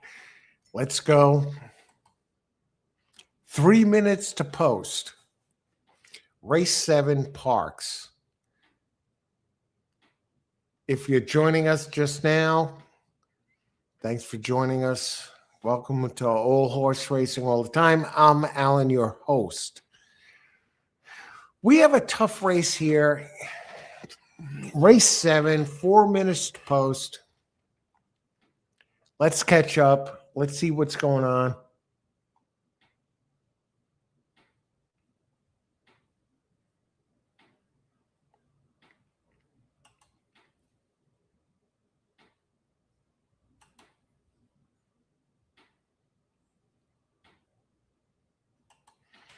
All right, take a look at this.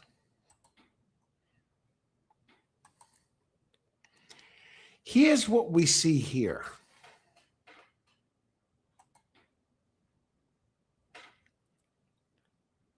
Number 1, Stassi, is scratched, as is number 8. So we only have 6 horses. Let's take a look at the pace scenario for this race.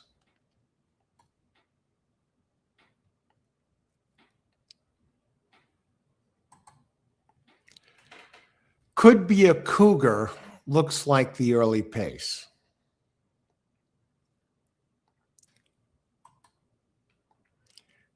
Let me bring this up.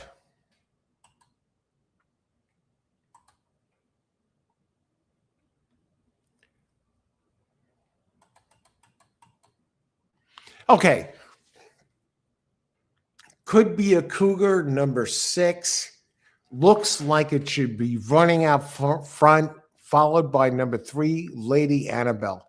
Now, Lady Annabelle, if you look at her, position within the race, she's usually running second by a head, fourth, 1.25 back, second by a head, kind of a tracking pattern. Okay, and that's at 6.5 furlongs. But what about number 6 could be a Cougar?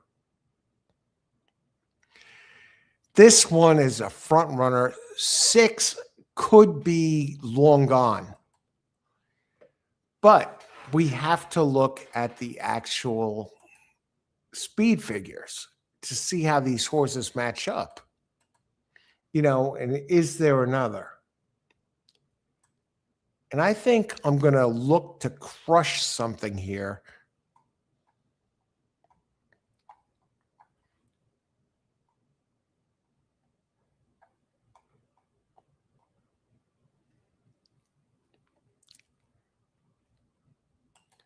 Number 1 was coming in light and it scratched.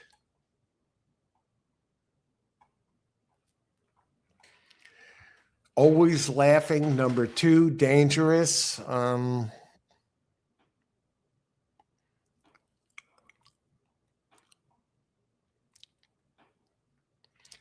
a very big race last race. I don't know about sprinting, though. Number 2, Lady Annabelle. No, I don't like that. Number 4, Ambitiously Placed.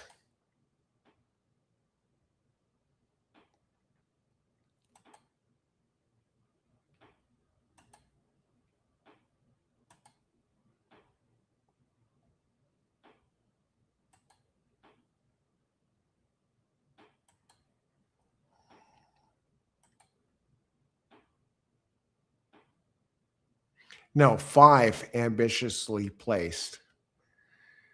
That one looks like the one that's standing out here.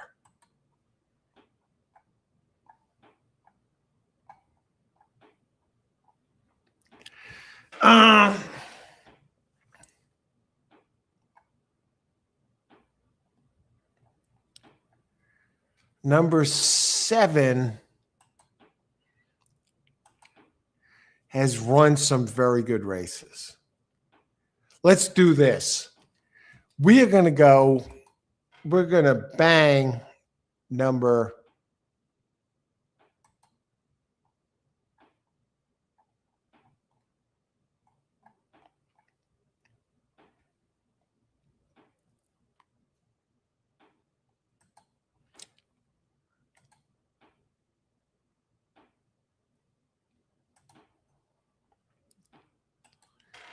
okay. Number 5 to place. We'll go big. Okay.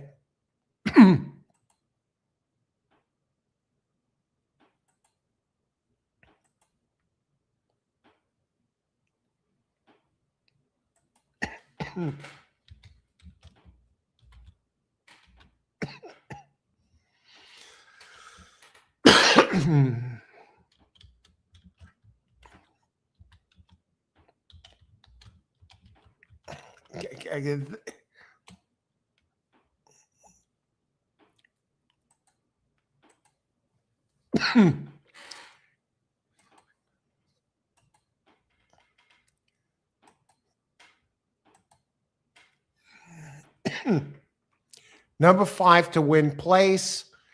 Let's get it done. We got it in. Let's go.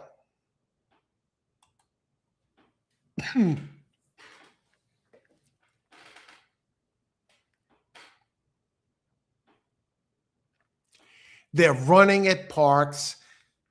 Number 6 could be a Cougar. We knew that one would be out front. Lady Annabelle tracking at 18-1. Number 5 trailing the field, and that's no problem.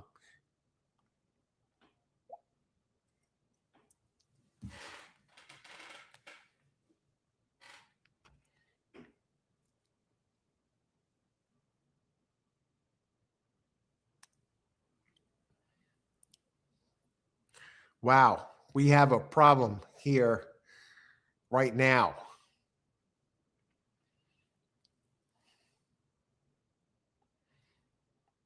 You know, Fievel will he get a second? I don't even know. I mean, he's coming, but he's getting blocked. Oh, God, bad ride.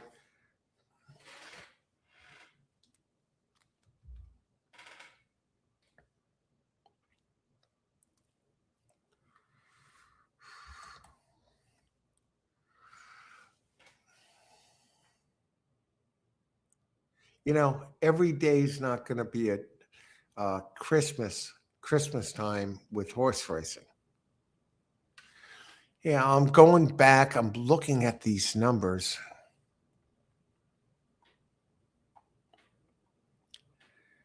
You know, 6. Yeah. 5. 5 all over the place.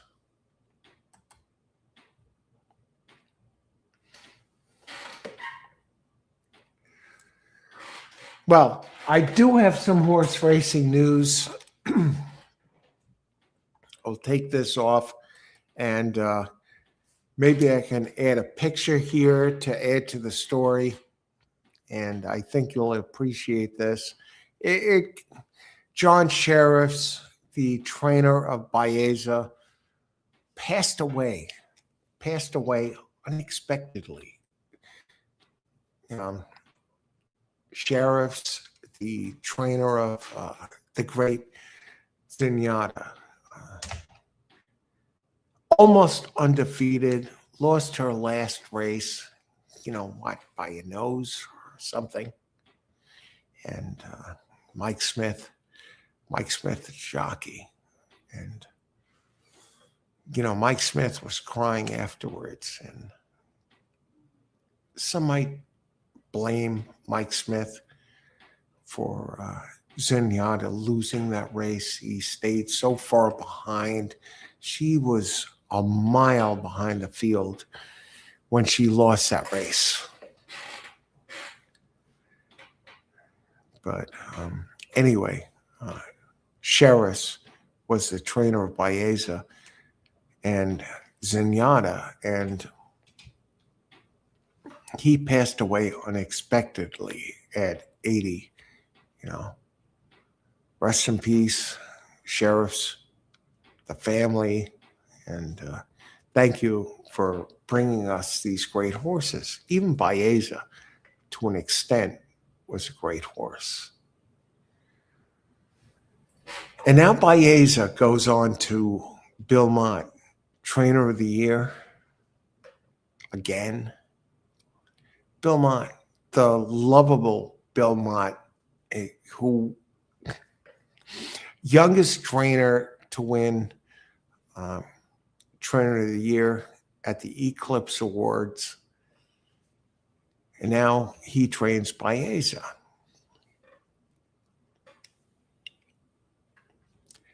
Let me see what I can bring you on this.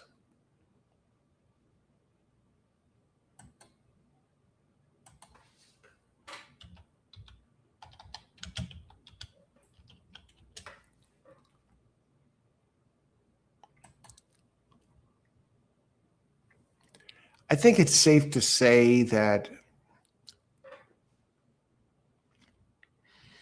if you asked 100 people, horse racing fans, who is your favorite trainer?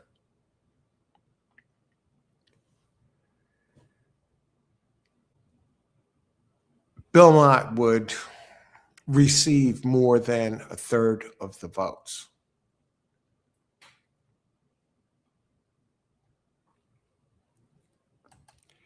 Mr. Horse Racing.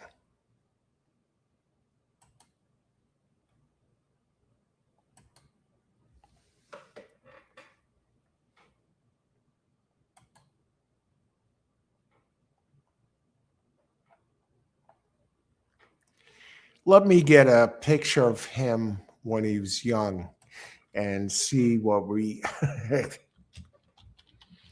come up with here. You know, an interesting shot.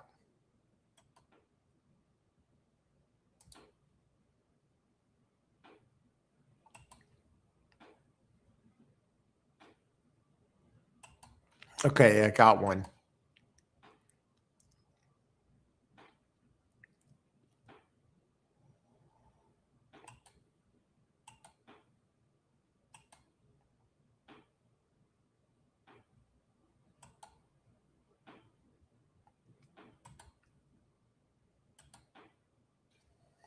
Yeah, Bill Mott.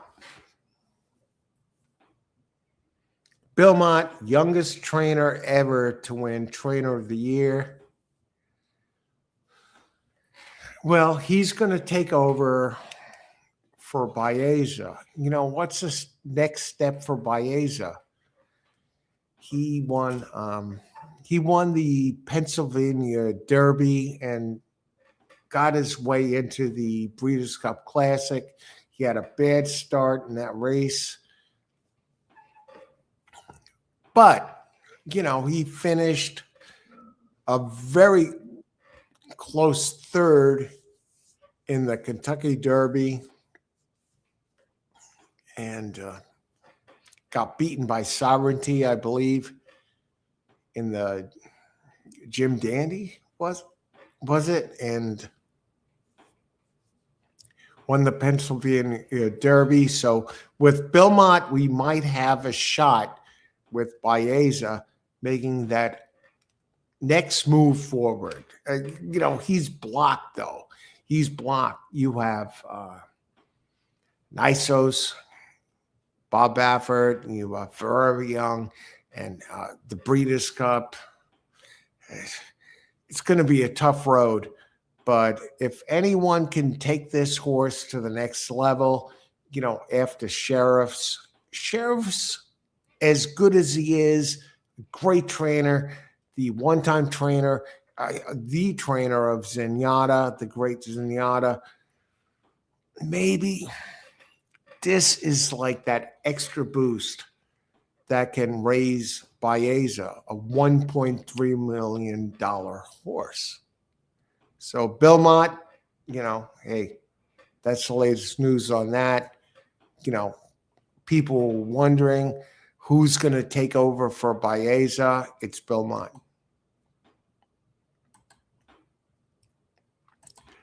Okay.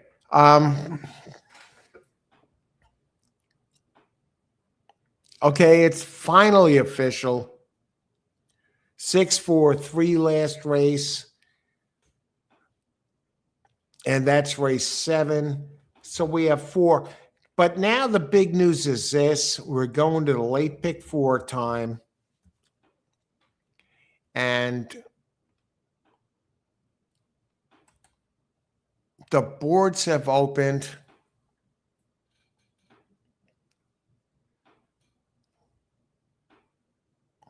"21 minutes to post."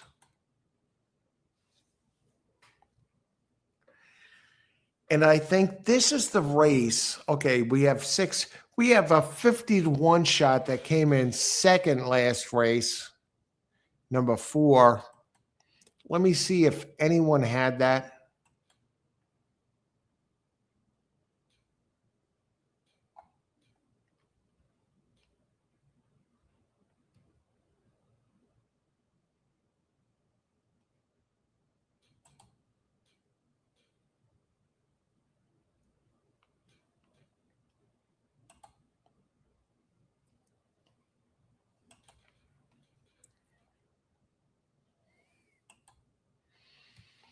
Okay.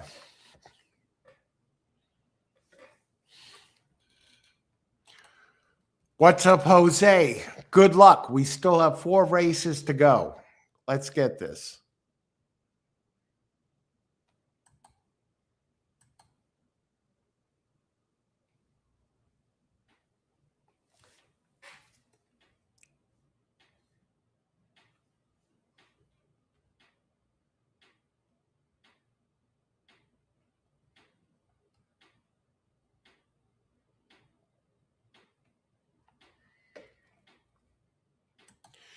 So Bill Mott, yeah, sure. You have to love Bill Mott. If you like, if you're a horse racing fan and don't like Bill Mott, there's something definitely wrong with you. We move to race 8. Let's go down the thing.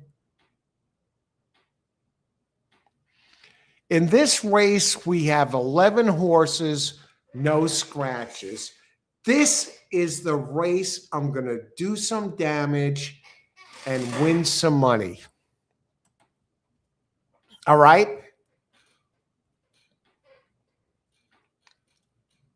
Facundo.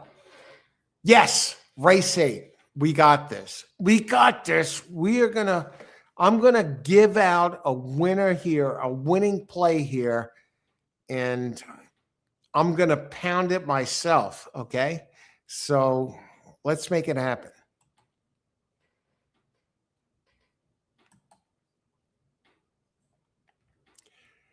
If you don't think I'll make it happen, take a look at this. No, it's not Bill Mott. That was cool, Bill Mott. But we got something else.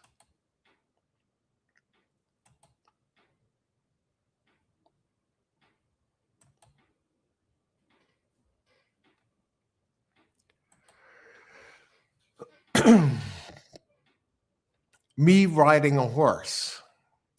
And I'm going to let you know that everything's going to be okay. Let's go.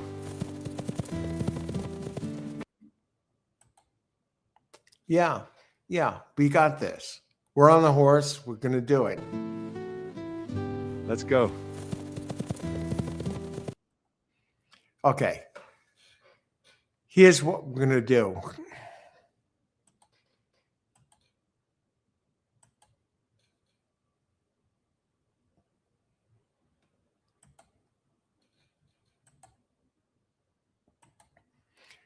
Yeah, no fucking around.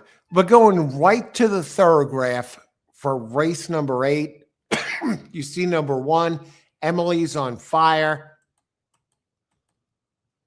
Yeah, we're on this race. We're using the thoroughgraph sheets, and we're going to nail a pick, a win. We did that yesterday a couple of times. We'll do it again.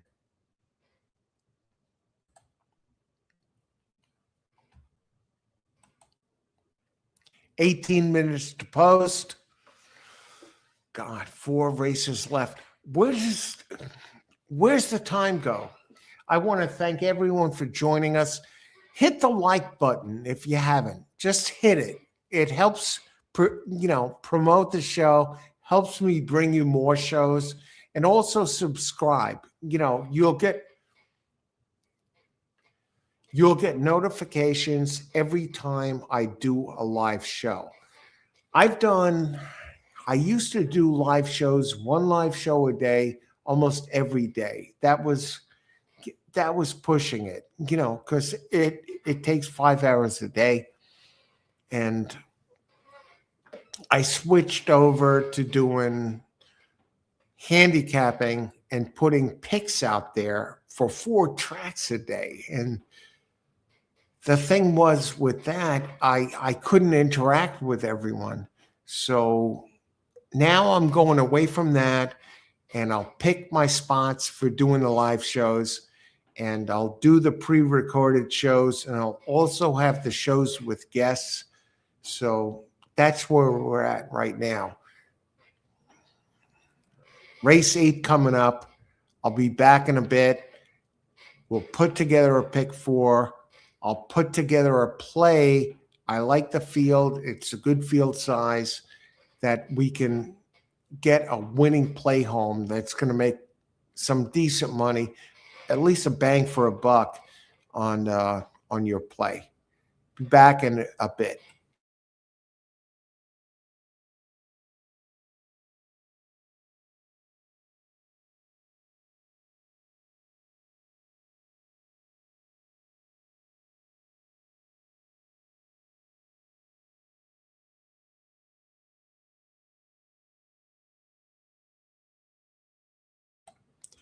Here, let me get you something, at least to let you know where we're at. And I want to thank everyone for joining us today. Will I be back tomorrow? Maybe. It's going to be tough because I'm going to have to be out between 10 and noon, and Parx gets started late. So maybe not tomorrow, but definitely later in the week, okay?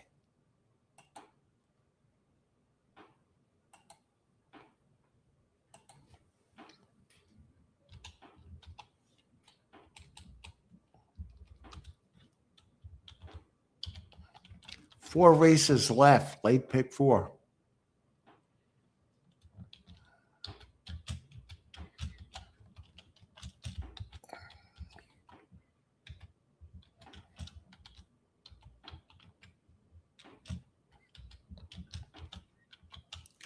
All right, yeah, we'll give you a status.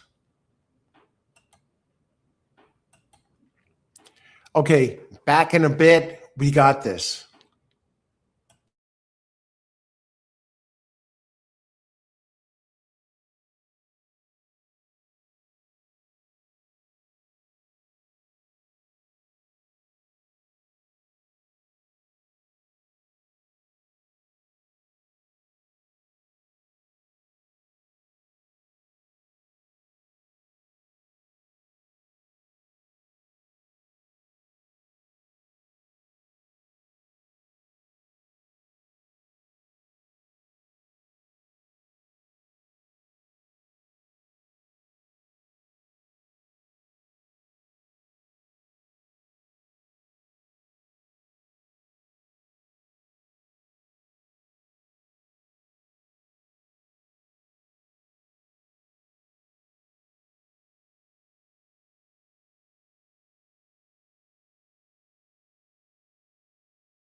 Okay, I'm going to go in the zone here.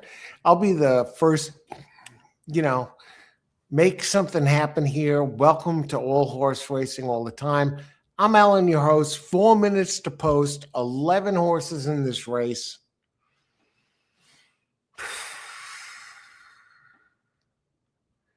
Let's do something big. Let's do something big.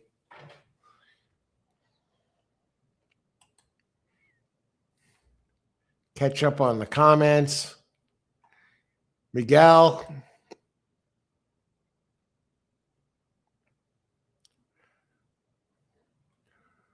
Floyd, I gave 6-3-4 box long before the 7th race.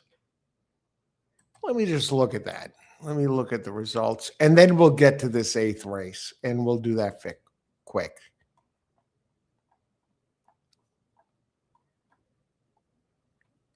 Six, 4, 2 in the 7th. Okay. You got the 6-4. Great job, Floyd. All right. Thanks, Floyd, for posting your picks. Floyd's been on today, man. He's crushing it. Here's where we dig deep into this race. I'm looking for something to crush here. The winner.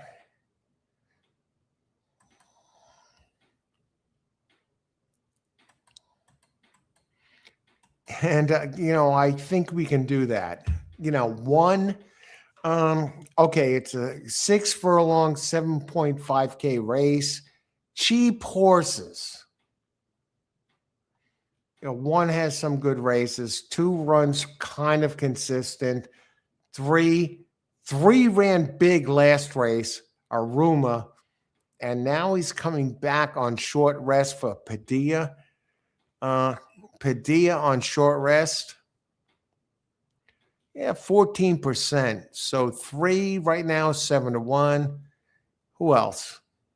We're not going to hang our hat on this one.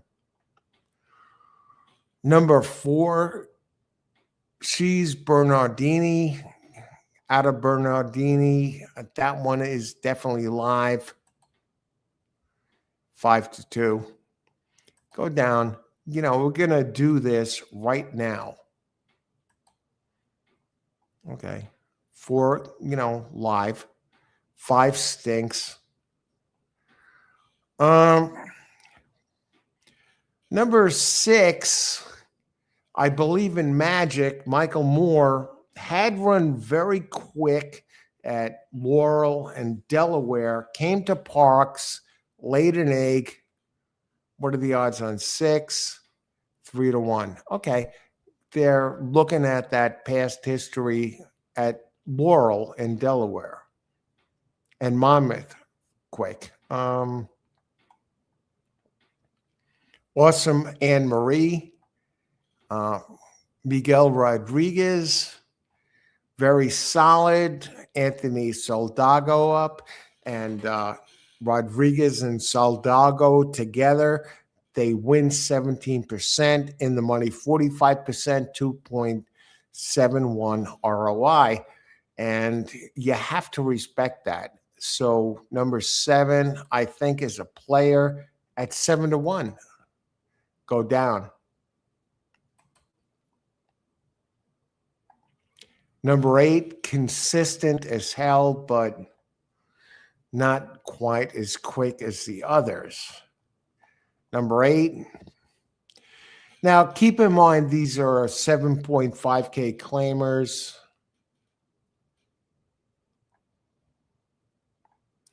Nine, interesting. 10, 11, no.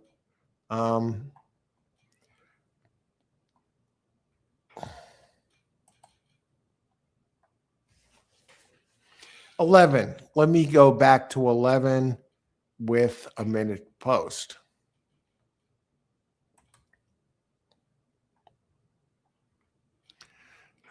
No.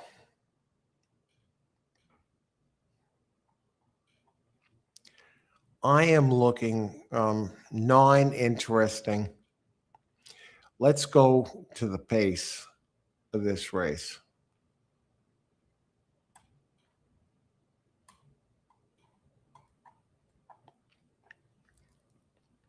Okay, let me bring this up.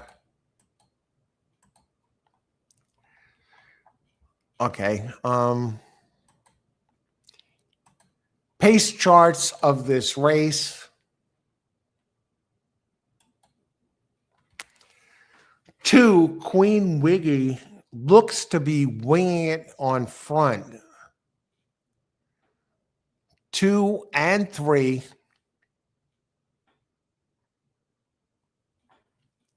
6 furlongs.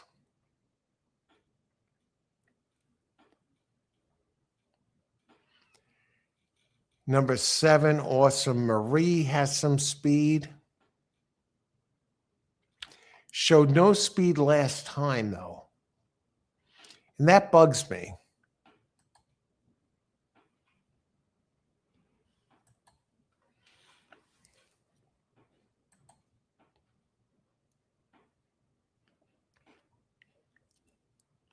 Number 9 is my show play here in this race.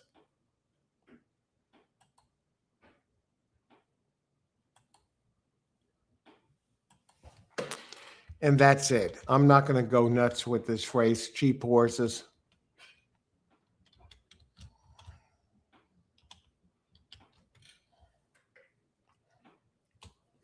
Put that up.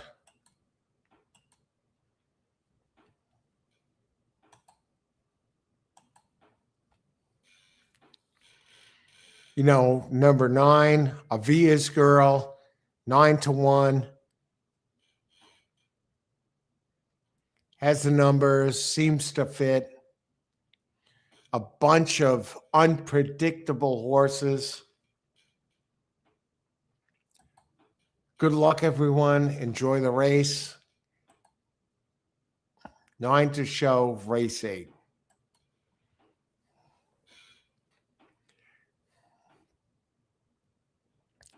Basically, just has to show up and does what it usually does.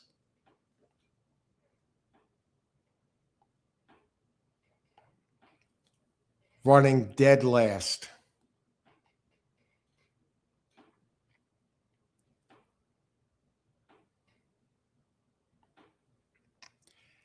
Bunch of front runners. A 50-1 leading the race. That's good for the 9, but the 9 doesn't seem to want to be running.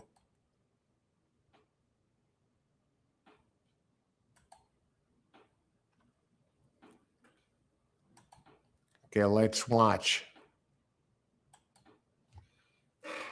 Now the 9 starts to move. Comes on the outside running 4 deep, 8 deep.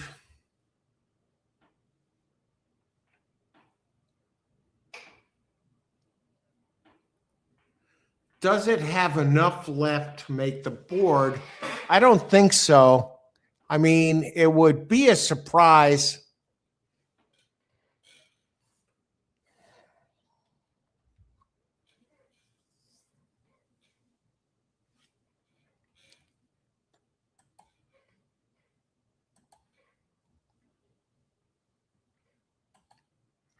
Didn't get there. 6, 8, 10, Floyd. Let's see. No, 4. Let's go back to the stream. 9 is running 7 deep.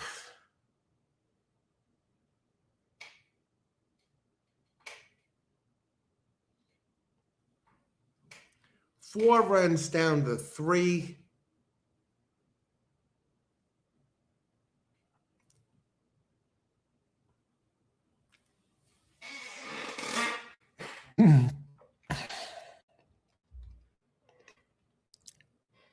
This is just not the type of race that you want to be playing. very cheap horses. You know, they all stink for the most part. Kumar, yeah, 4-1. Hey, Kumar.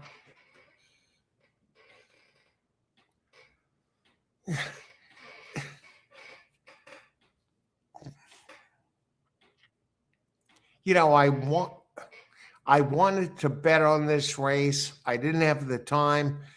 I would have lost. I would have went 9. And why 9? You know, I'll tell you right now. I'll put it on the screen.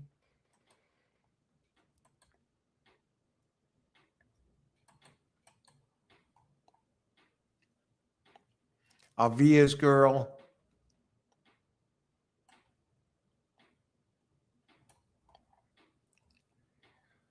You know, 4.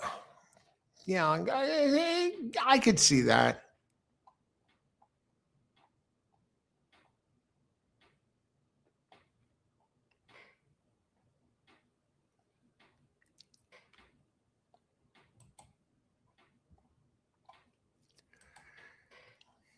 You know, Avia's girl had put up the numbers, lower the number the faster the race, run back to the race in November of last year, and even October, a couple of races, had been quick enough, easily hitting the board. Out of the last 4 races, 2 wins, a third, and a 5th in the last race. I'll, you know, excuse the 5th, had time off.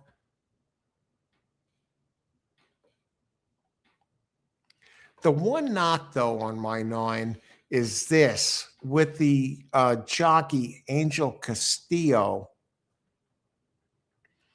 Only a 3% winning percentage in 40 starts, which stinks. But hits the board 40% of the time, and the horse seemed fast enough. And it just wasn't in this race. Let me say hi to Walid. Dear all, I'm from Morocco. This is my first time. I'm going for 5 and 10. Hey, Walid, 5 and 10. They didn't get it done, but thanks for joining us. Please join us again, and thanks for sharing your picks with us. You know, that means a lot to me. Means a lot to me. You know, when you all weigh in, that's big. You know, make sure you hit the like button, okay? Just hit the like. It's the thumbs up. It's on the screen, and it helps me bring you more shows. And the same thing with the subscribe. You'll get more notification. You'll get notifications when I do this again. Thanks, Waleed. You know, you got this. Welcome aboard, my friend.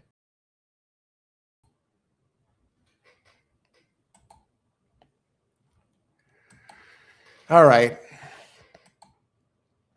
Now we go on to race 9. So we're down to the late pick 3 time. And we do have a couple of scratches here. Number 5, Put the Crazy Away. A 6-1 shot. Frankie Pennington, you know, the one-time biggest name in Parx racing. He's Mr. Parx. He's scratched.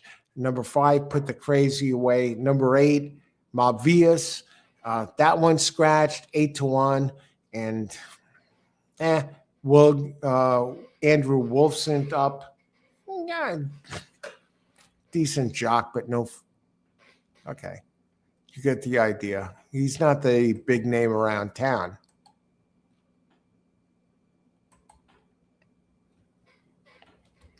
Here's the thing with this. We're down to 3 races to go.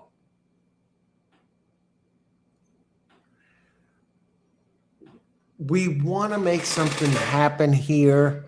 This hasn't been the card for that exactly. No, it hasn't. It's no big bombs, no anything out of the extraordinary. It's been one of those cards, a fun card. Parx gives us a great card, and all the time. There's no track in America that gives you better racing on a Monday, Tuesday, Wednesday than Parx. Sometimes today's President's Day, Oaklawn's running. Yeah, okay. But most of the time, in the dead of winter, during the dog days of summer, they're out there bringing you big cards Monday, Tuesday, Wednesday. And we're here on this Monday. And there's 3 races left. And if you think 3 races isn't enough, there's been no thunder and lightning at this point so far. All it takes is 1 race. Look back, if you're a horse player, recreational or otherwise, but more specifically, a handicapper. Look back at your handicapping days, and if you're pretty good, you might be down to the last race or 2 of the day, and all of a sudden, you hit that big race. I've done that a bunch of times. I was losing or I was breaking even, heading into the last race or second to last race, but a number of times the last race, and we have a few races here, and all of a sudden you turned into the hero of the day. Now, I've had that before, dating a girl, and we're down to the last race. We went to the track together, and all of a sudden I hit this race, and whereas beforehand I didn't know what I was going to do, heading into that race, and now I'm going out to a good place to eat, treating her to dinner.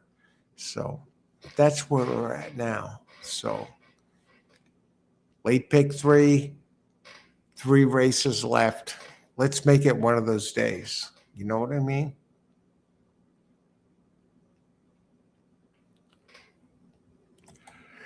Okay, 15 minutes to post. Race 9 coming up. Thinking about it. Number 5, Put the Crazy Away, 6-1 scratch. Number 8. I'll tell you this.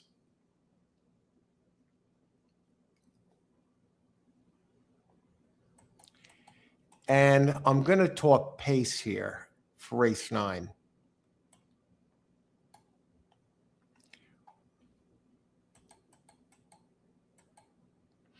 What I'll do again here is bring up the Thorograph sheets. Race number 9, number 3, Princess Kalama, and number 7, Jess's Moment. They look like the ones that have the early speed early, at least by these sheets. And I'll take a closer look at these. 3 is Princess Kalama, more of a stalker. And number 5, Pam Pam, more likes the lead. And this is a 1-mile race. So I got to think number 5 is going to be the front runner. No, number 6 will be the front runner. And that's Pam Pam at 9-5. Number 3, Princess Kalama, 5-1.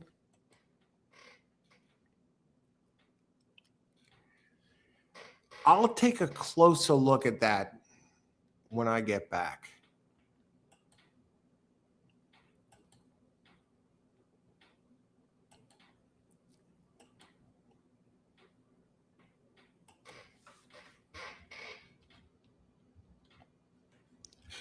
I think we can do something here.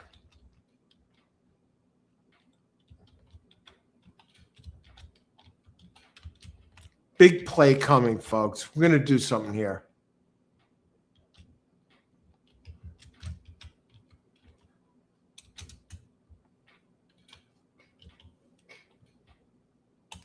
We're going to bring you something.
Okay, I got my bet in on this race, and it's a very tight race. And I looked for a horse that I was really confident with to hit the board and cash the ticket. So I put a pretty good bet on number 4 in this race to place center stage. Opens 9-2. I mean, it's between 2, 3, 7 is strong. I mean, 4 looks like the one, most likely winner. 3-1. Oh God, do I go even heavier? I did a place play. I'm not jumping ship here. I'm not trying to force it, but I think 4 is very capable of not, if not winning, at least finishing second. Daniel, hey Daniel, I like number 4 best here. Number 6 has the early speed. I think 4 is the one who can at least be the one within the exacta. And given that, and given the others that are all good, they're all kind of on the same page. I see 4 as the one that will finish first, second. So center stage would be my key. And he's now on the board at 5-2, 9-2 opened. 3 minutes to post. Be right back. And you see my play. Let me put it up.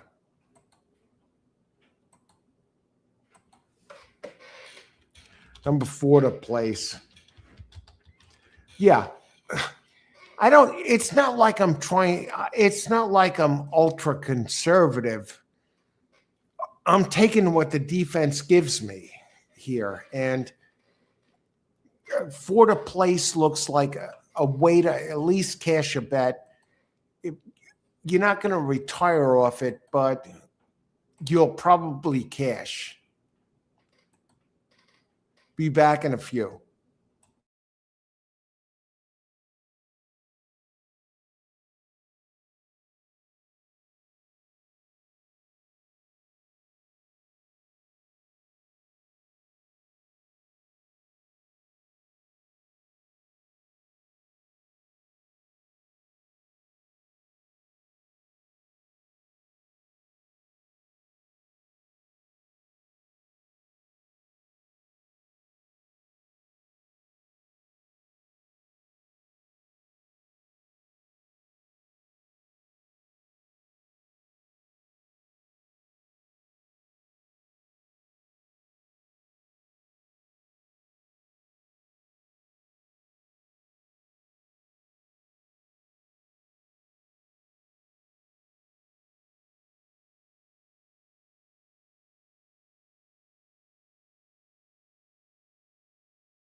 Here's the thing. If 6 runs its race, it wins. On its best, 6 is the horse to beat. It's, has the early speed, Pam Pam. You have Jamie Ness, the trainer, world-beating trainer. They're in the gate. I think 4, with its recent form, is the one to beat. I say place it, and that's what I did. I played it 4 to place. Let's see what happens. They're off. Let's see if 6 gets that start. And no, he doesn't. So that bodes well for the 4, who is now 2 to 1. I have a place bet on that one, and I'm pretty comfortable. I'm going to cash this bet. I don't know what it's going to pay. Probably not much. I got to hope a long shot comes in with him. 4 is a tracker, so I'm not worried that he's running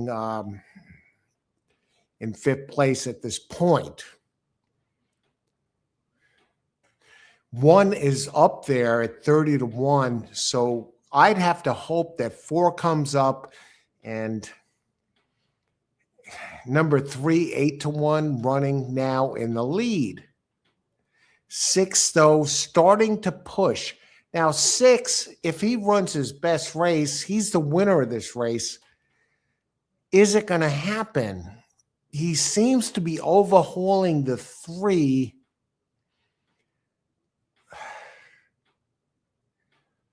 Four is running on. Holy crap. I'm not going to get the place here in this spade. 6 wins. Wow.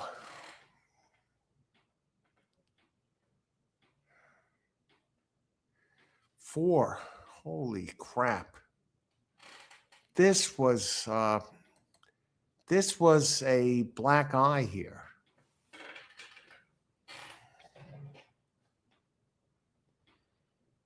I don't like that. Here's what we're going to do. We're going to shift gears here. Let me get to the comments.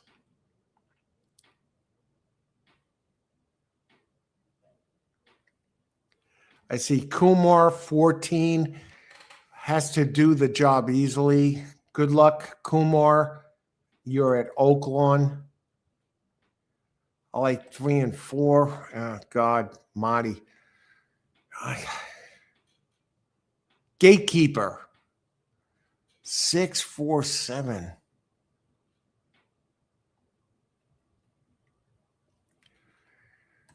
Let me look at this a second.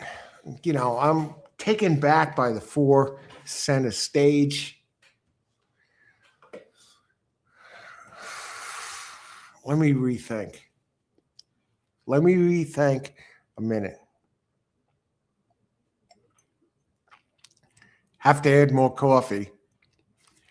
Is there another track going off soon where we can do some damage? I can't believe this finish.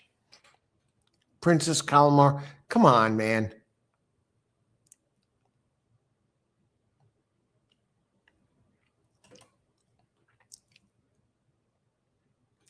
Fairgrounds, race 6. I am going to do this. I did this the other day and did very well with it. 3 minutes to go at Fairgrounds.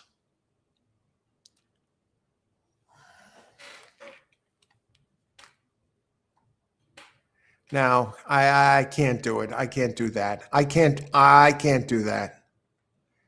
I don't like the sires. Well, we have Brad Cox on number 1. Let's take a look at Fairgrounds here.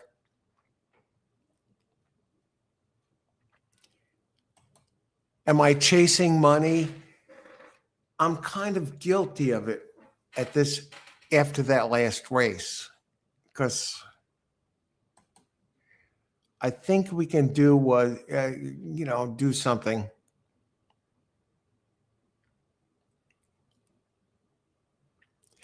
Yeah, Gatekeeper, I agree. That looked like the race. You know, Pam Pam never really, he's back and forth and ran a good race today. And Levis, hey Levis, good luck. We still got 2 races left. Let me go and bring something up here. Let me bring up Fairgrounds. Pam Pam, $6. I feel like that was bullshit. Let me just get up some PPs. And I have a link right in the description of this show, of this video. Scroll down in the description where you can get free PPs for the different tracks, Brisnet. And I'm going to get the free PPs right now for Fairgrounds. And I may play this race.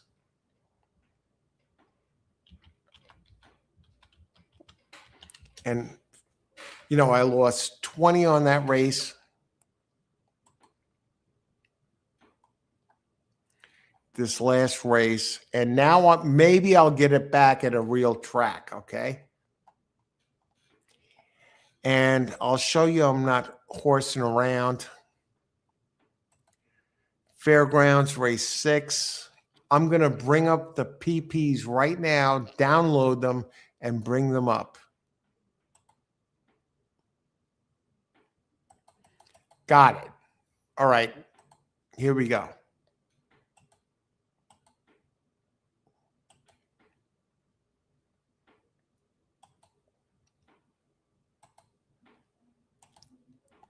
Okay. Fairgrounds, race 6. Right now, don't try this at home. I have not seen these PPs. There's 0 minutes to post. Can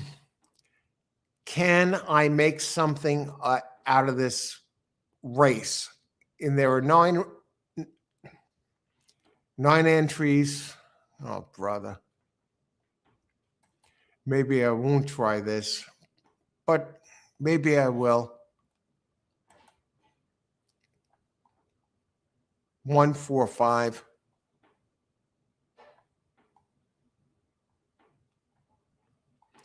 It's a 1 1/16 on dirt. 1 has never really run on dirt. 4 had a decent dirt race.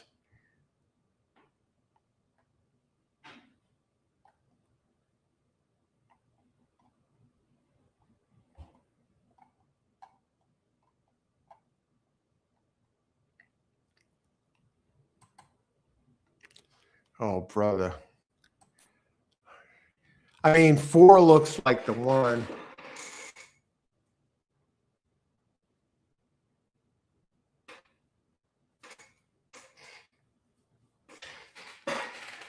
One is the favorite.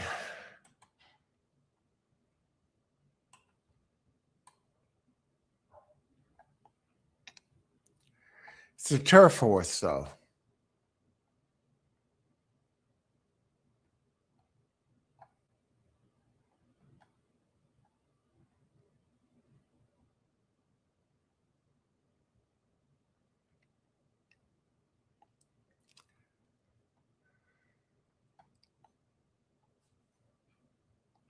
Seven.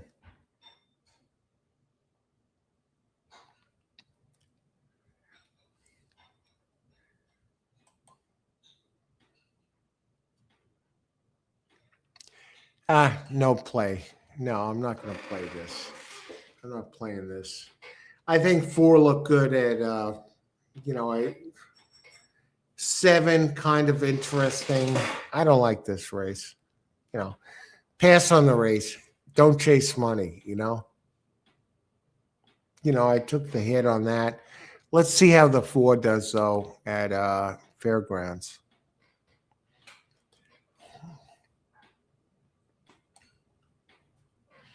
that would have been my pick for the 7. And they're off, and they run past the, they head into the clubhouse turn. 7 running third, 4 running 7th. For a 7, let's see what happens. Brad Cox, the favorite, leading.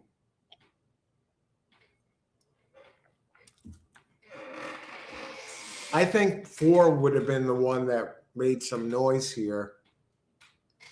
He's running 5th right now.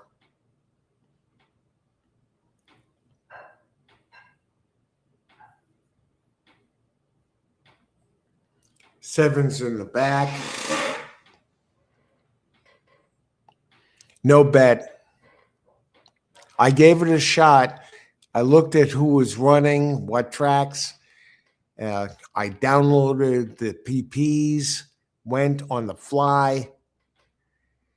Notice though, even chasing money, I didn't mess around and do something drastic. Just look at the board, look at the odds.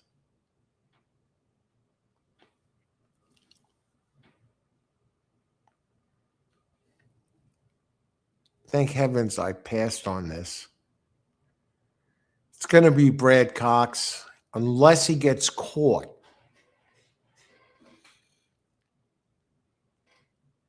And he does. And 7 does get third.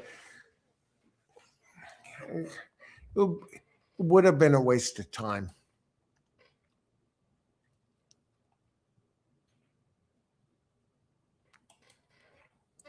Gatekeeper. My only other race is a harness track in Canada, Woodbine Mohawk. Very risky. Race 1. Upset, not a great play. Thanks for weighing in, Gatekeeper. That's the thing. And that's the beauty of horse racing. And I kind of showed you the beauty of horse racing right here when looking at the options for chasing money. At least I brought up the I downloaded, found the PPs for the race that I was playing. There were 2 minutes to post, and I gave it a fair shot, and I didn't bet. It's like, oh yeah, I lost 20 on that last race. I was kind of bummed. What the hell happened with that 4 at Parx?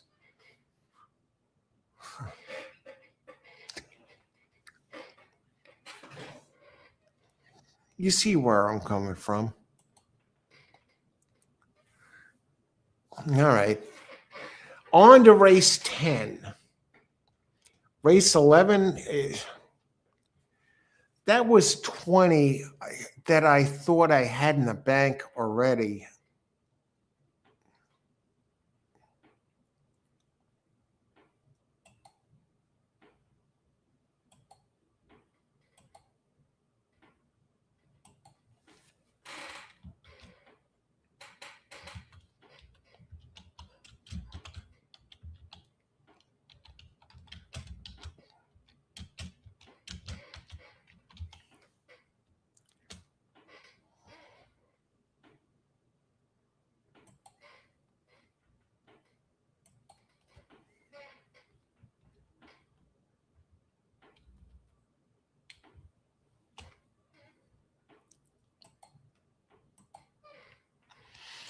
Yeah, more racing to come, and let's see what happens here going forward.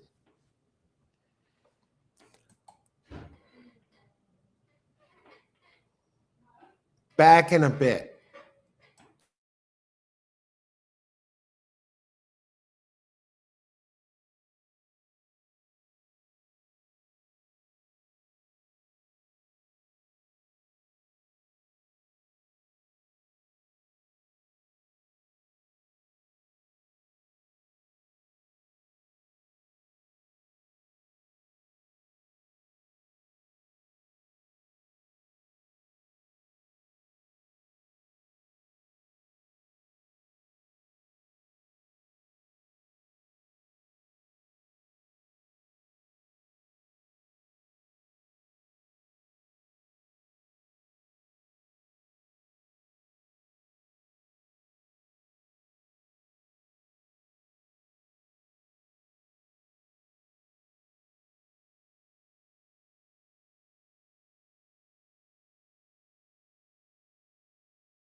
Okay, let's go. Race 10, Parx.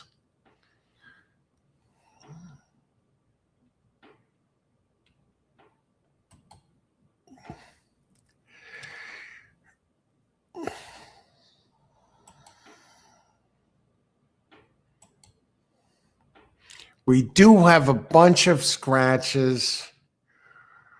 Is there someone we can land on here in this race? I think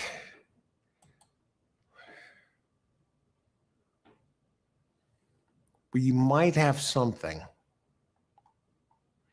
Race 10, 2 Always Gambling has some speed. Number 9 has some speed.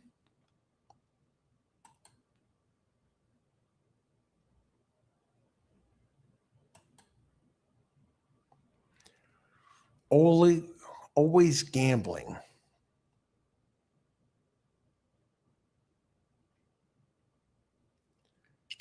It's going to be tough here.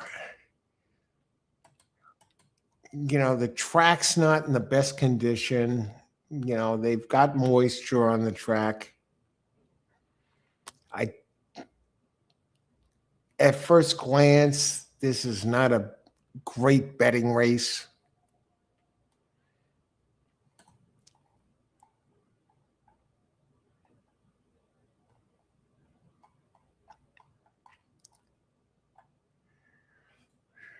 Three, Dreaming of Jerry, Always Around, Jamie Ness.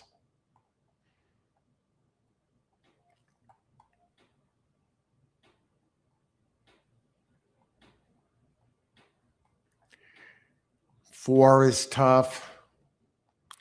Very evenly matched race.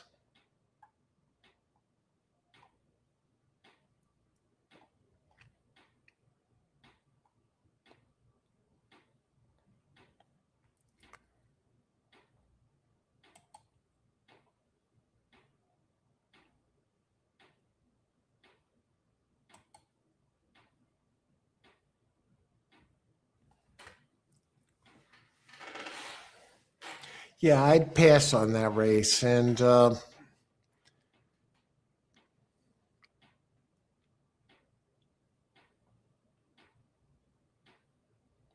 Always Gambling would have looked like the good one.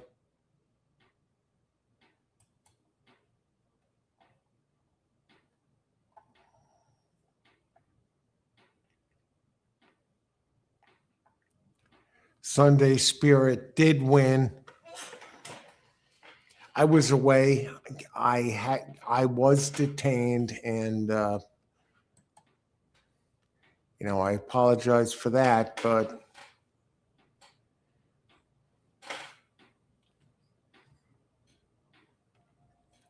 we'll get to the comments now.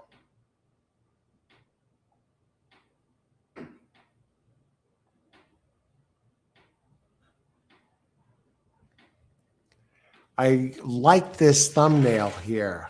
I don't know. Hey, Washington, good luck today.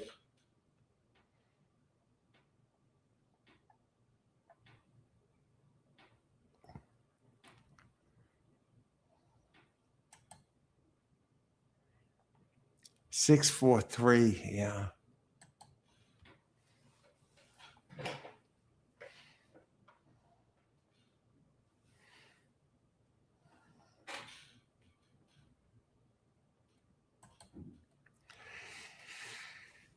Sunday Spirit. How did that horse stack up? Let me look at this Sunday Spirit in the 10th.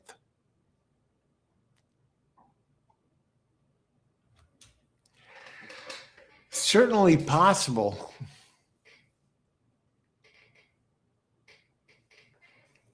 Certainly possible. Could have won that race. Came off a very big Sheets number in the last race. Levis, number 10.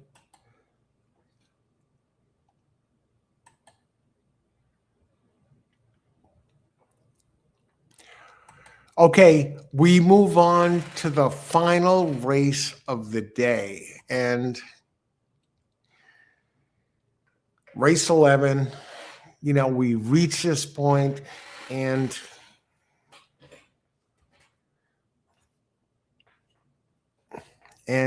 I want to thank everyone for joining us for this day of racing. We're going to have more days of racing like this coming forward, where I'm out here for all the races, handicapping the races, playing the races, giving my input, answering questions. It's not going to be me posting 5 tracks a day. Those days are over. I'm not going to be putting picks out there for Parx or Aqueduct, Gulfstream, Fairgrounds, Santa Anita. It's not going to be those kind of days. I'm not going to handicap 4 tracks a day. What I will do, though, is be out here live for at least a few tracks a day for the whole time. So that's the plan going forward.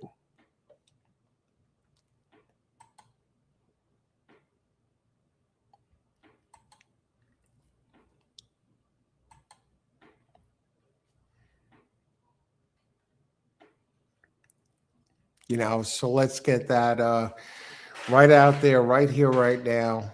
I'll have the open chat. We'll answer questions, and we'll do different things like along those lines.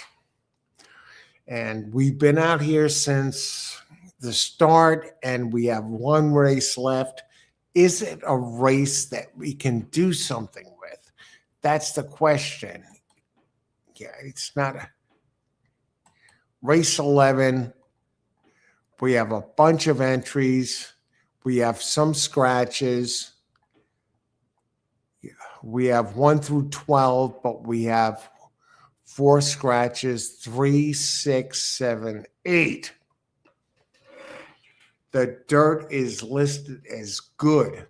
Is there somebody we can squeeze in there and make this a big hit? Let's take a look.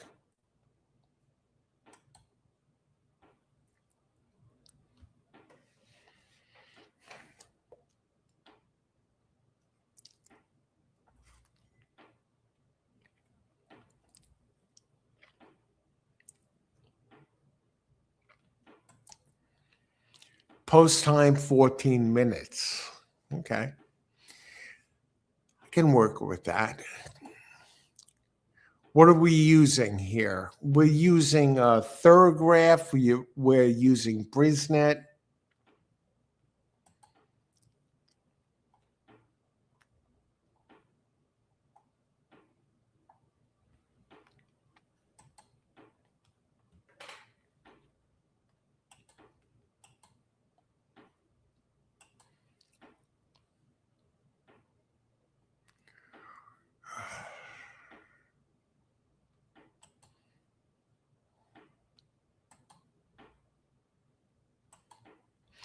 There, you can see the Thorough numbers for number 1, Aric.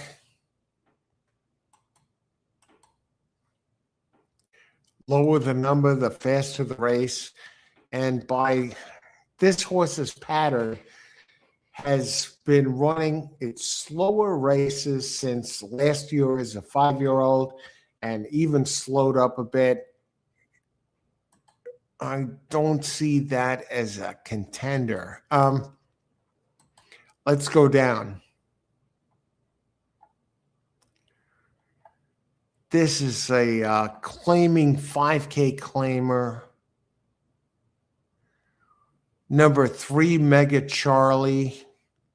You don't know what to expect from number 3. Scratched, so it doesn't even matter.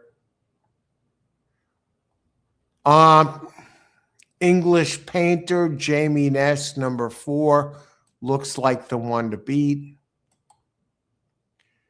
3 to 5. This is not going to be a moneymaker unless somebody steps up and can run with English Painter. The thing with English Painter at the 7.5K level ran an egg. Sir Cupid.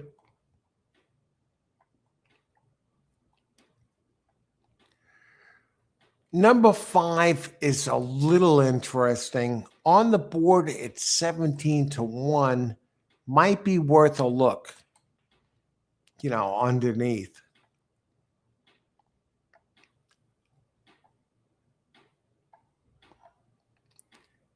Six, I don't like.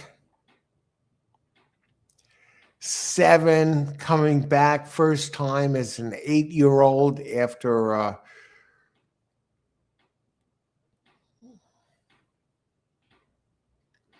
9 months off. I don't like.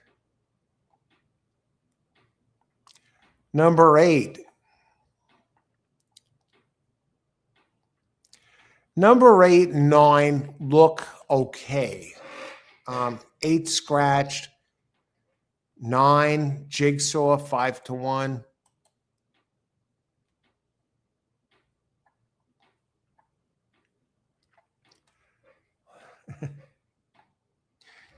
I can't do this. Not a good betting race.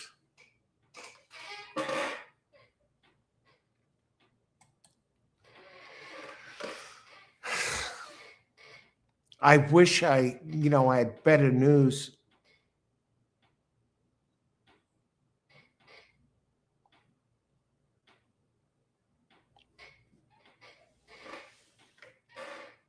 Retta. Hey, Retta. Thanks. 3, 4, 6, 7. Let me tell you about those. I'll go back. Thanks for sharing that and good luck with you. Let's go to the 3 more specifically. I think 3 is scratched. Yeah. 4, of course. I'm trying to look for someone else.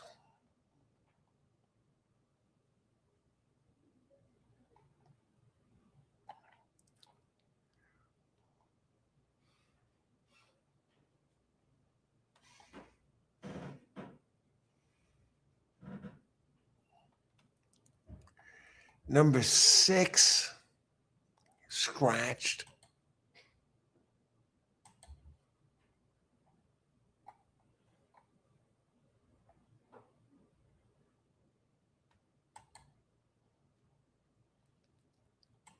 Hey, Kaz. Good luck here in this race. Yeah, this is one of those. I'm thinking 7 scratched. I'm trying to find a horse that can actually move. 8 is scratched too, I think, right? Yeah. Oh, God.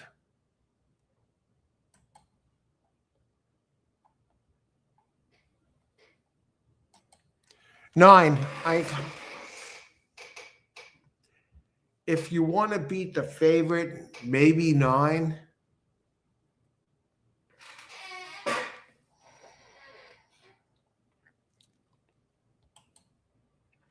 Hey, Gary. Gary, what's up? 4, 9, 11. Yeah, 4 and 9. I think 9 so far looks like the best one. I go to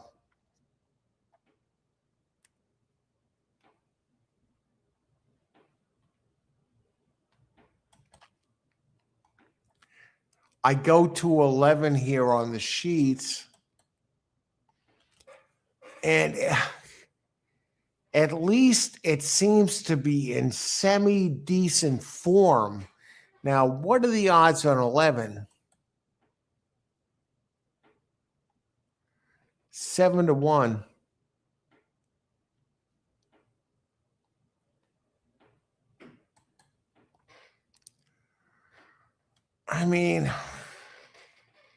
You're pulling at horses that that are really slow. But the 11 does have a chance. Thanks, Gary. Yeah. I mean, I think Gary's right on. 4, 9, 11. Those are the big three in this race. How does their pace stack up, though? Let's take a look. I'll go to the pace charts for this race.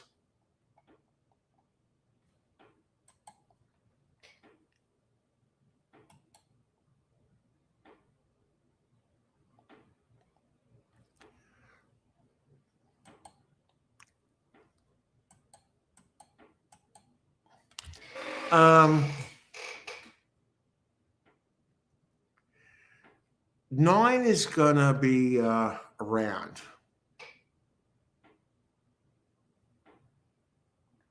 11,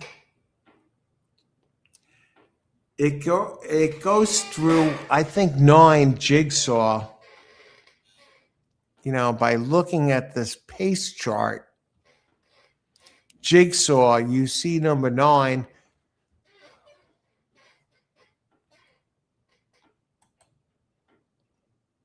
Three is scratched.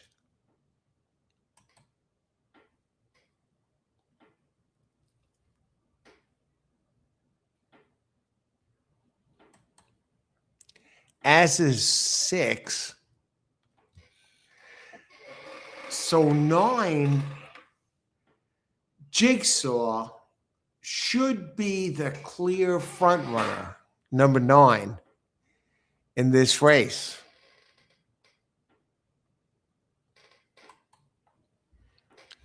I'm having a hard, gatekeeper. I'm having a hard time getting past 11. 11 should be there. But here's the thing, and here's the big thing. Let's see what the odds are on number 9. 5-1.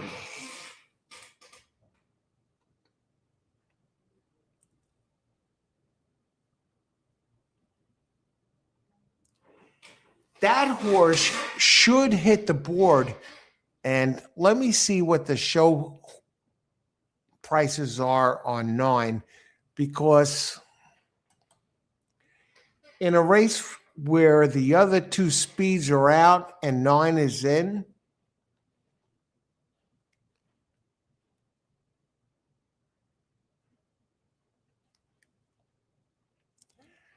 I could go all in on 9 hitting the board here and at least, making an appearance to show.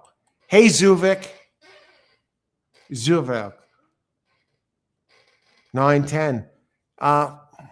Let's talk about 10 with Zuvelk's play here. Let's see what we think about that 10.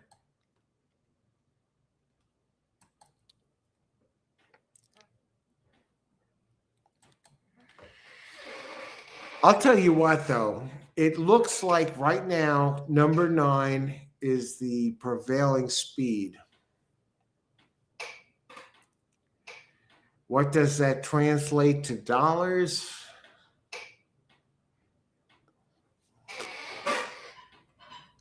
Looks like a board hitter.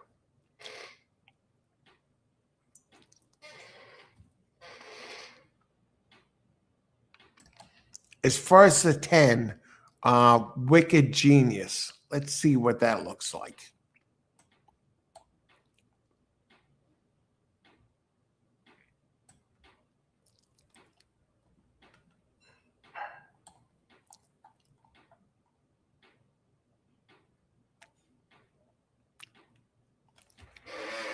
Wicked Genius had some races last year at Parx in March and April that win this race easy.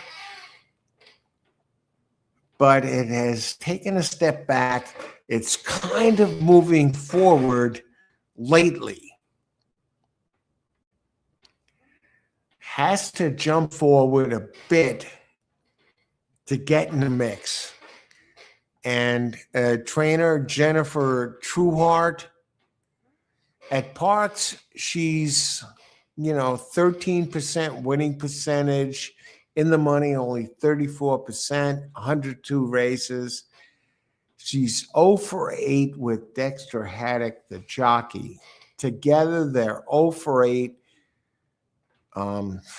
Only in the money 25% of the time. I'm going to go against this one. But if you go back to, it's not impossible.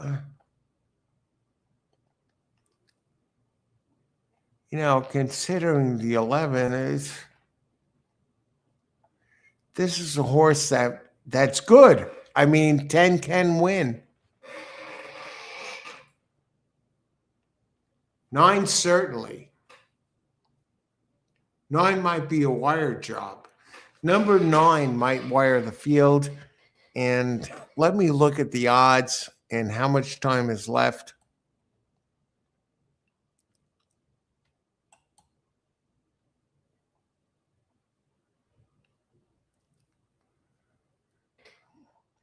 Number 4 is 3 to 5. Are you kidding me?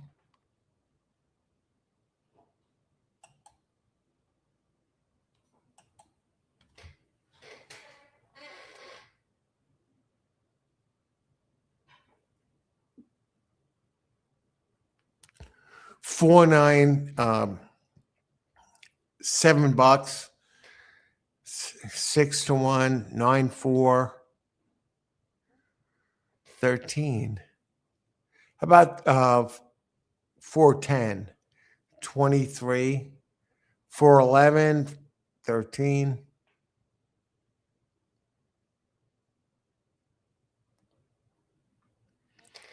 There's no way really to squeeze this into a winning play.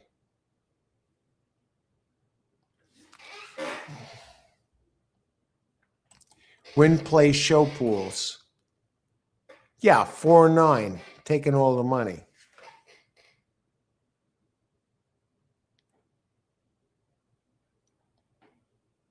Here's my play this race. I'm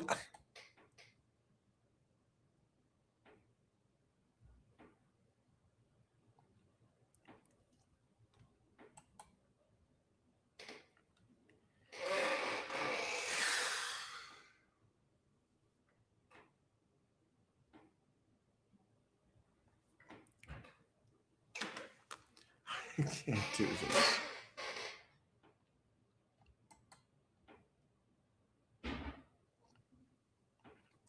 Let me look back at the 4. Is the 4 really that good? I'll bring this up.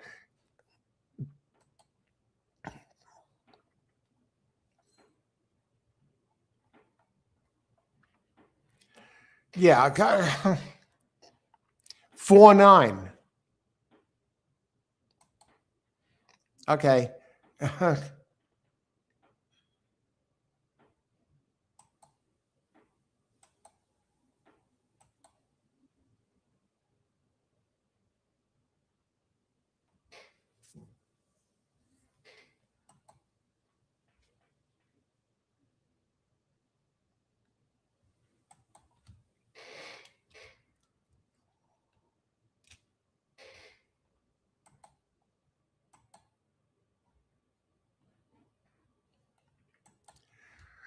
Um, 11th.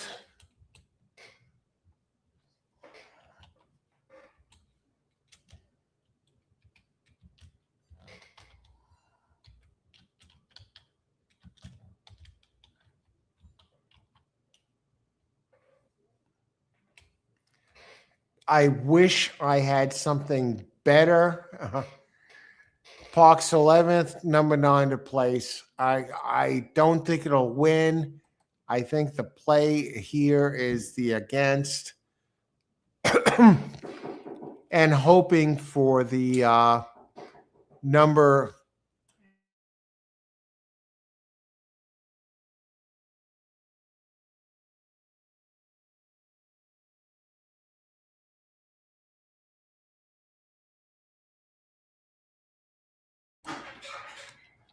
I think right here the play is to be hoping for number 4 or whatever it is to miss. 9, I think, will at least place, has enough early speed, should be able to do some damage. And there he is on the front end with the 11. I didn't expect this kind of pace duel.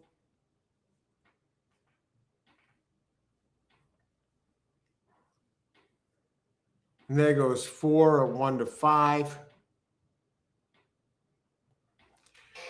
I gotta hope 9 has something left. I think he will. You know, turning for home, he looks pretty strong.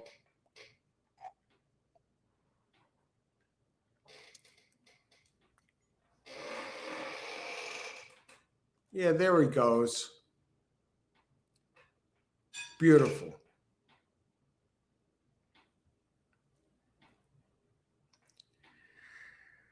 Well, tell you what, we did the best we could, and wasn't there in this race. You know, it sucks, but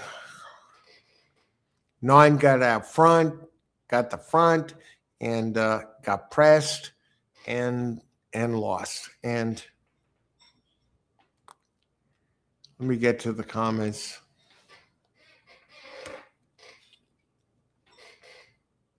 Alejandro, yeah, the 4. Not a great day of racing at Parx. Very nondescript. You know, I'll be here, you know, again. So be on the lookout and make sure you subscribe, hit the subscribe button, hit the like button, at least hit the like button. Okay? You know, if you like the channel, it helps. And if you like the show, you want to see me out here again, hit the like. You know.